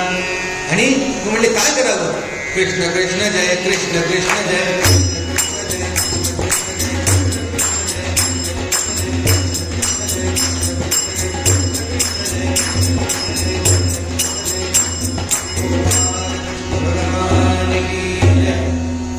भगवंताचं नाव सुरू झालं. आता कोणी कृष्ण व्हावं त्याला कृष्ण समजून बाकीच्या गवळ्यांनी लीला करावी असं आपापसामध्ये हे सगळं प्रकरण सुरू झालं. आणि हे सगळं पाहिलं भगवंतानी पुन्हा जाणलं की नको होती ती कामाची विद्रूप भावना आता यांच्या अंतःकरणातून संपली आहे, नष्ट झाली आहे. आता पुन्हा मला तिथे प्रकट व्हायला हरकत नाही. पाहिलं आणि निर्मळ झालेल्या त्या अंतःकरणांच्या सहवासामध्ये येण्यासाठी भगवंत पुन्हा त्या गवळणींच्या समोर प्रकट झाले. भगवंताला पुन्हा पाहिलं. स्मितहास्याने श्रीकृष्णाचे सचेत झाल्या गोपी, सिंधू सळला आनंदाचा तुलना त्यान कदापि जय हरी सुगंधा. भगवंत पुन्हा प्रकट झाले. सगळ्या गवळणींना आनंद झाला. कोणी रागावत आहेत, कुणी आरडाओरडा करतायत, कुणी शिव्या देत आहेत, कुणी व्याकुळ झाले आहेत. तर प्रत्येकीची आपापली वेगळी भावना आहे. बघून जागलं अगं हो हो हो ठीक आहे म्हणाले. पण बघा म्हणजे तुम्हाला एकच गोष्ट सांगतो की तुम्ही लक्षात घ्या, आपल्याला ही गोष्ट फार काही शिकवणार नाही. भगवंत सांगतात मी गेलो असं तुम्ही म्हणता. अगं मी गेलो कुठे? तुमच्यासोबत तिथे होतो. म्हणजे भानगड तुम्हाला सांगू का, तुम्ही टाकले मज बघण्याचे, पटल घेऊन कुवासनेचे, दिसलो न केवळ या हेतू, धुक्यात जैसा लपती वस्तू. धुक्यामध्ये वस्तू असलेल्या सुद्धा दिसत नाहीत. रस्त्यावरती ऍक्सिडेंट होतात, 50-50, 60-60 गाड्या एकमेकांना धडकतात येऊन. ती गाडी असून सुद्धा जशी धुक्यामुळे दिसत नाही. काम क्रोध पर्वत पडिले आड, राहिला अनंत पहिलीकडे. तर भगवंत आहे तिथंच आहे. भगवंत सांगतात कुवासनेचं पटल तुम्ही मध्ये उभं केलं, तुमच्या माझ्यामध्ये भिंत तुम्ही उभी केली, मी काय केलं? म्हणजे असं आहे, तो मोहाचा, तो मायेचा, तो कुवासनेचा पडदा एकदा बाजूला करा म्हणजे मी आहे तिथंच आहे. असं आहे. धूमेना व्रियतो मंदिर यथादर्शो मदेनच, यथोर्वेनावृतो गर्भस्तमातेनेलवावृतम्. हे ज्ञान ते झाकले गेले. भगवद्गीतेतला श्लोक आहे. भगवंत सांगतात हे ज्ञान का होत नाही, ते भगवंताचं दर्शन का होत नाही? धूमेना व्रियतो वन्नी. धुरामध्ये जसा अग्नी लपून राहतो किंवा यथादर्शो मध्ये नसे, आरशावरती धूळ साचल्यानंतर त्यामध्ये प्रतिबिंब दिसतं का? दिसत. यथोल वेनावृतो गर्भा, त्या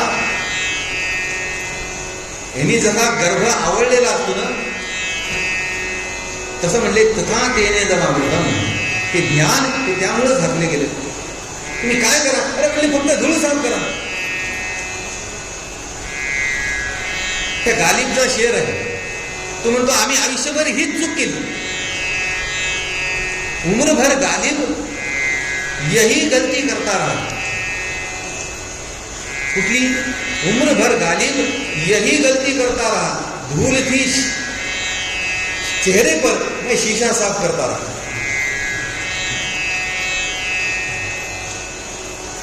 हे कधी जाणूनच घेत नाही आम्ही, म्हणून झालेली भानगड आहे. भगवंत सांगतात अगं म्हणजे इथंच होतो. शुद्ध बिंब हे प्रेम रवीचे, धुके वितळवी सारे, सदैव तुमचा विकलो आहे, विकल्प ह्या ना दुसरे, जय करी सुखकंता. भगवंताचं ते वचन एवढं मधुर वाटलं, जणू अमृत चाकल्याचा भाव त्यांच्या गवळणीच्या ठिकाणी निर्माण झाला. आणि मग ते मालिन्य संपलेलं अंतकरण ज्या गवळणीचे आहे, विकाररहित मन, म्हणजे एखादं निरागस बालक असते नाही, छोटस, कुठलाही विकार त्याच्या ठिकाणी नाहीये, असं त्या छोट्या छोट्या बालकांच्या सारखं निरागस निर्विकार मन अंतकरण त्या गवळणीचं झालं. विश्वसकल ही हरिमय झाले. त्याचा परिणाम काय झाला? विश्वसकल ही हरिमय झाले, आपणही पुरलोन निराळे, अशी जागली स्थिती तयांची, धन्य योग्यता सद्भक्तीची. या निर्मळ अंतकरणाचा परिणाम म्हणून घटघटांच्या ठिकाणी तुझे अस्तित्व चक्रपाणी, तूच अनंत होऊन जगाने ही अनुभूती आली. तो भगवंत जर देव पहावया गेलो, देव होऊन आले. देव सवाई अंतरी आता भजू कोणे गोडपणे, जैसा गुळ, गुळ जसा गोडपणाने भरलेला आहे, समाय अंतर, तशी अवस्था या गवळणीची झाली. मी कृष्णापेक्षा आता वेगळी नाहीच, अशी विलक्षण अवस्था, ज्याला आपण सायुज्यता म्हणतो, अशी सायुज्यता या गवळणींना प्राप्त झाली. त्यांनी वर्णन केलंय ही अवस्था कशी आहे, मोठं विलक्षण वर्णन आहे. वेदनपुरला द्वैताद्वैती, एकच झाली भक्ती अभक्ती, विळली वृत्ती स्वरूपतेने, ऐक्य वितळीने प्रेममुशीने. मग जननी भगिनी पत्नी कन्या, वहिनी वा ललिता सखी अन्य. एक स्त्री यापैकी कुठल्या ना कुठल्या भूमिकेमध्ये असते. ती मुलगी असते, ती पत्नी असते, ती आई असते, ती बहीण असते, ती मैत्रीण असते, ती वहिनी असते, कुठली तरी एक भूमिका असते. आणि त्या त्या भूमिकेमध्ये असताना तिच्या प्रेमाचं एक आपापलं वेगळं वैशिष्ट्य असतं. ती स्त्री आई असतानाची तिची भावना ती वेगळं प्रेम व्यक्त करणारी, ती बहीण असतानाची तिची भावना ती वेगळं प्रेम व्यक्त करणारी, ती मुलगी असतानाची तिची भावना ती वेगळं प्रेम व्यक्त करणारी. स्त्री तीच आहे, नातं पुरुषाशीच आहे, पण बापाशी असलेलं नातं आणि भावाशी असलेलं नातं वेगळं आहे का नाही? वेगळं आहे, काहीतरी वेगळेपण आहे त्याच्यात. तीच बहीण आहे, तीच मुलगी आहे, पण अशी नाती वेगवेगळी जरी असली, एकाच तिच्या ठिकाणी विशेषयांच्या प्रेमामधला अनन्यतेसह जरी मिळाला, त्या त्या भूमिकेमधला विशेष उत्कटतेने अनन्यतेसह मिळाला म्हणले. आणि त्यामध्ये आणखीन काय मिसळलं? वरी दिव्यता तपस्विनीची, त्या तपस्विनीच्या तपाची दिव्यता त्याच्यामध्ये मिसळली. चढली उत्सुकता विरहाची, खूप काळ भेट न झाल्यानंतर ज्या भेटीची ओढ लागते, ती ओढ, ती उत्कटता त्याच्यामध्ये मिसळली. तरीच गोपींच्या प्रेमासी येईल तुलना करावयासी. हे सगळं एका ठिकाणी एकत्र मिसळलं तर म्हणले कदाचित गोपींच्या प्रेमाला तुलना करायचं माप तयार होईल. एका पारड्यामध्ये माप टाकून आपण पुन्हा मोजतो ना, ते मग भक्ती मोजायचं माप ते तयार होईल. म्हणजे एवढं सगळं मिसळल्यानंतर तरी ते पासंगालाही पुरेल का नाही माहिती नाही. मग आपण म्हणतात छे म्हणले, मी वर्णन केलं खरं, भैरवी द्या वरच्या सात असून हेही खरे नच सत्य पाहता, हेही खरे नच सत्य पाहता, प्रेम से गोपीचे, हेही खरे नच सत्य पाहता, हेही खरे नच सत्य पाहता, प्रेम से गोपी प्रेम समची बुध हो, वर्णवेद देवाचे, हेही खरे नच सत्य पाहता, हेही खरे नच, हेही खरे नच, हेही खरे नच सत्य पाहता. खरं हेही खरं नाही म्हणा, हेही खरे नच सत्य पाहता, प्रेम असे गोपींचे. गोपींच्या प्रेमाला उपमा द्यायची म्हणजे तर शब्द सापडत नाहीत, उपमान सापडत नाहीत, कुंठितच व्हावं लागतं, दुसरी गती नाही. हेही खरे नच सत्य पाहता, प्रेम असे गोपींचे, गोपी प्रेमा समची उदहो वर्णवेद देवाचे. आणि त्या वेळेला मग त्या गोपींच्या अंतःकरणामध्ये जे निर्माण झालं त्याला भक्ती असं म्हणतात, अशी भक्तीची व्याख्या नारदांनी केली. आणि मग भगवंतानी हा रास कसा केला? 6 महिन्यांची ती रात्र झाली. किती? 6 महिन्यांची रात्र. 6 महिन्यांपर्यंत चंद्राला सांगितलं थांब, कुठेही जायचं नाही. 6 महिन्यापर्यंत भरभरून ते प्रेम वाटलं, भरभरून तो आनंद वाटला. आणि म्हणून मग आपण कल्पना केली, जय मानस मानस तापहरा की निर्मल पावन तीर्थवर, बहुनील सुनील नभाहुन. हा कसा नभापेक्षा निळ पण कुठं आलं माणसाला? तिथं माणसाचं चित्र लावलंय बघा. ढग कमी निळा आहे असं वाटावं एवढं निळा तर माणसाचं रंग आहे. जलवर्ण कसा जणू मास सहा व्रज नंतर धानित पूर्ण शशी किरणे निज संचित कीच. त्या रास क्रीडेच्या 6 महिन्यापर्यंत शुभ्र धवल चंद्र किरण जी त्या गोकुळावरती पडली, ती सगळी चंद्र किरण भगवंताच्या अंगावरून वाहिली. आणि भगवंत कसे आहेत? घननीळ आहे, निळ्या रंगाचे भगवंत. त्याच्या अंगावरून जाता जाता जाता ते शुभ्र चंद्रकिरण निळे झाले. 6 महिन्यापर्यंत चाललेला हा रास ते एवढे चंद्रकिरण होते की ते साचून त्याचं मानस सरोवर झालं. असा हा रास क्रीडेचा प्रसंग आहे. प्रेमरसाच्या महासागरी कृष्णचंद्र जणू फुलवी लहरी, रास महातो सर्वा फुलवी, काल ही विसरे गती स्वभावी. काळ कुणासाठीही थांबत नाही, असं आपलं सामान्यांचं वाक्य. कोणासाठी थांबला? कोणासाठी थांब? रामकृष्णही आले गेले नाही आहे. ज्याच्या अंतःकरणात हा भक्तीचा भाव अशा पद्धतीचा विशुद्ध आहे ना, जसा गोपींचा आहे, त्याच्यासाठी भगवंतांनी काळाला सुद्धा थांबला. काल ही विसरे गती स्वभावी, नभात तारा खिळल्या ठाई, मृगचंद्राचे मोहित तेही, सहस्त्रनेत्री बघती साची, रास क्रीडा भगवंताची. आणि जणू ते सहस्त्र नेत्र, त्या छोट्या छोट्या छोट्या ज्या चांदण्या तारका आहेत, त्या तारकांच्या रूपामध्ये जणू हे देवदेवतांचे डोळे विस्तारून जणू ह्या गोकुळाकडे हा रास बघायला लागले. देवान विसरून ज्याचे दर्शन ही प्रयास करुणी, लाभेन योग्या प्रती, झाले कुंठित वेद सांख्य चिडले मीमांसका नागती, वेदांती भ्रमले कणाद दमले, ऐसे परब्रह्मते उल्हासे यमुना तटावर इथे, गोपीं सवे खेळते, गोपाल कृष्ण भगवान की जय. मी म्हणणाऱ्या जटी तपीला तत्वज्ञाना सुद्धा ज्याच्या पायाच्या नखाचं सुद्धा दर्शन होऊ नये असं ते प्रत्यक्ष परब्रह्म आपल्या पूर्ण रूपामध्ये, 8वा हा कृष्णाचा अवतार, भगवंताचा पूर्णावतार, पूर्णावतारामध्ये असलेलं ते प्रत्यक्ष परब्रह्म सगुण रूपामध्ये त्या अडाणी गवळणींच्या मध्ये रासक्रीडा करत. असा हा भक्तीचा महिमा आहे. असा हा भक्तीचा विलास, भक्ती विलास नावाचा 7वा सर्ग आपण या ठिकाणी पूर्ण केला.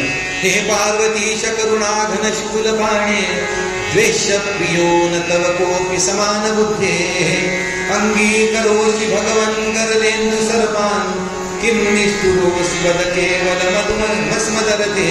गोपाल कृष्ण भगवान की जय. कृष्ण गोविंद. कृष्ण गोविंद गोपाल गाते चले गणा, मन को विषयों के विष से हटाते चले, इंद्रियों के न छोड़े विषय में अड़े, जो अड़े भी तो संयम के छोड़े पड़े, कल के रूप को सुंदर पर चलाते चले. कृष्ण गोविंद गोपाल गाते चले, नाम जपते रहे काम करते रहे, आपकी वासनाओं से डरते रहे, सद्गुरु का बंधन बनाते चले. कृष्ण गोविंद गोपाल गाते चले, योग कहते हैं भगवान आते नहीं, द्रौपदी की तरह हम बुझाते नहीं, रुक्मिणी की तरह लगाते चले. कृष्ण गोविंद गोपाल गाते चले, योग कहते हैं भगवान आते नहीं, दिल्ली की तरह हम खिलाते नहीं, जागृति की दिखाते चले. कृष्ण गोविंद गोपाल गाते चले, दुख में चलते नहीं, सुख में भूले नहीं, दुख में चलते नहीं,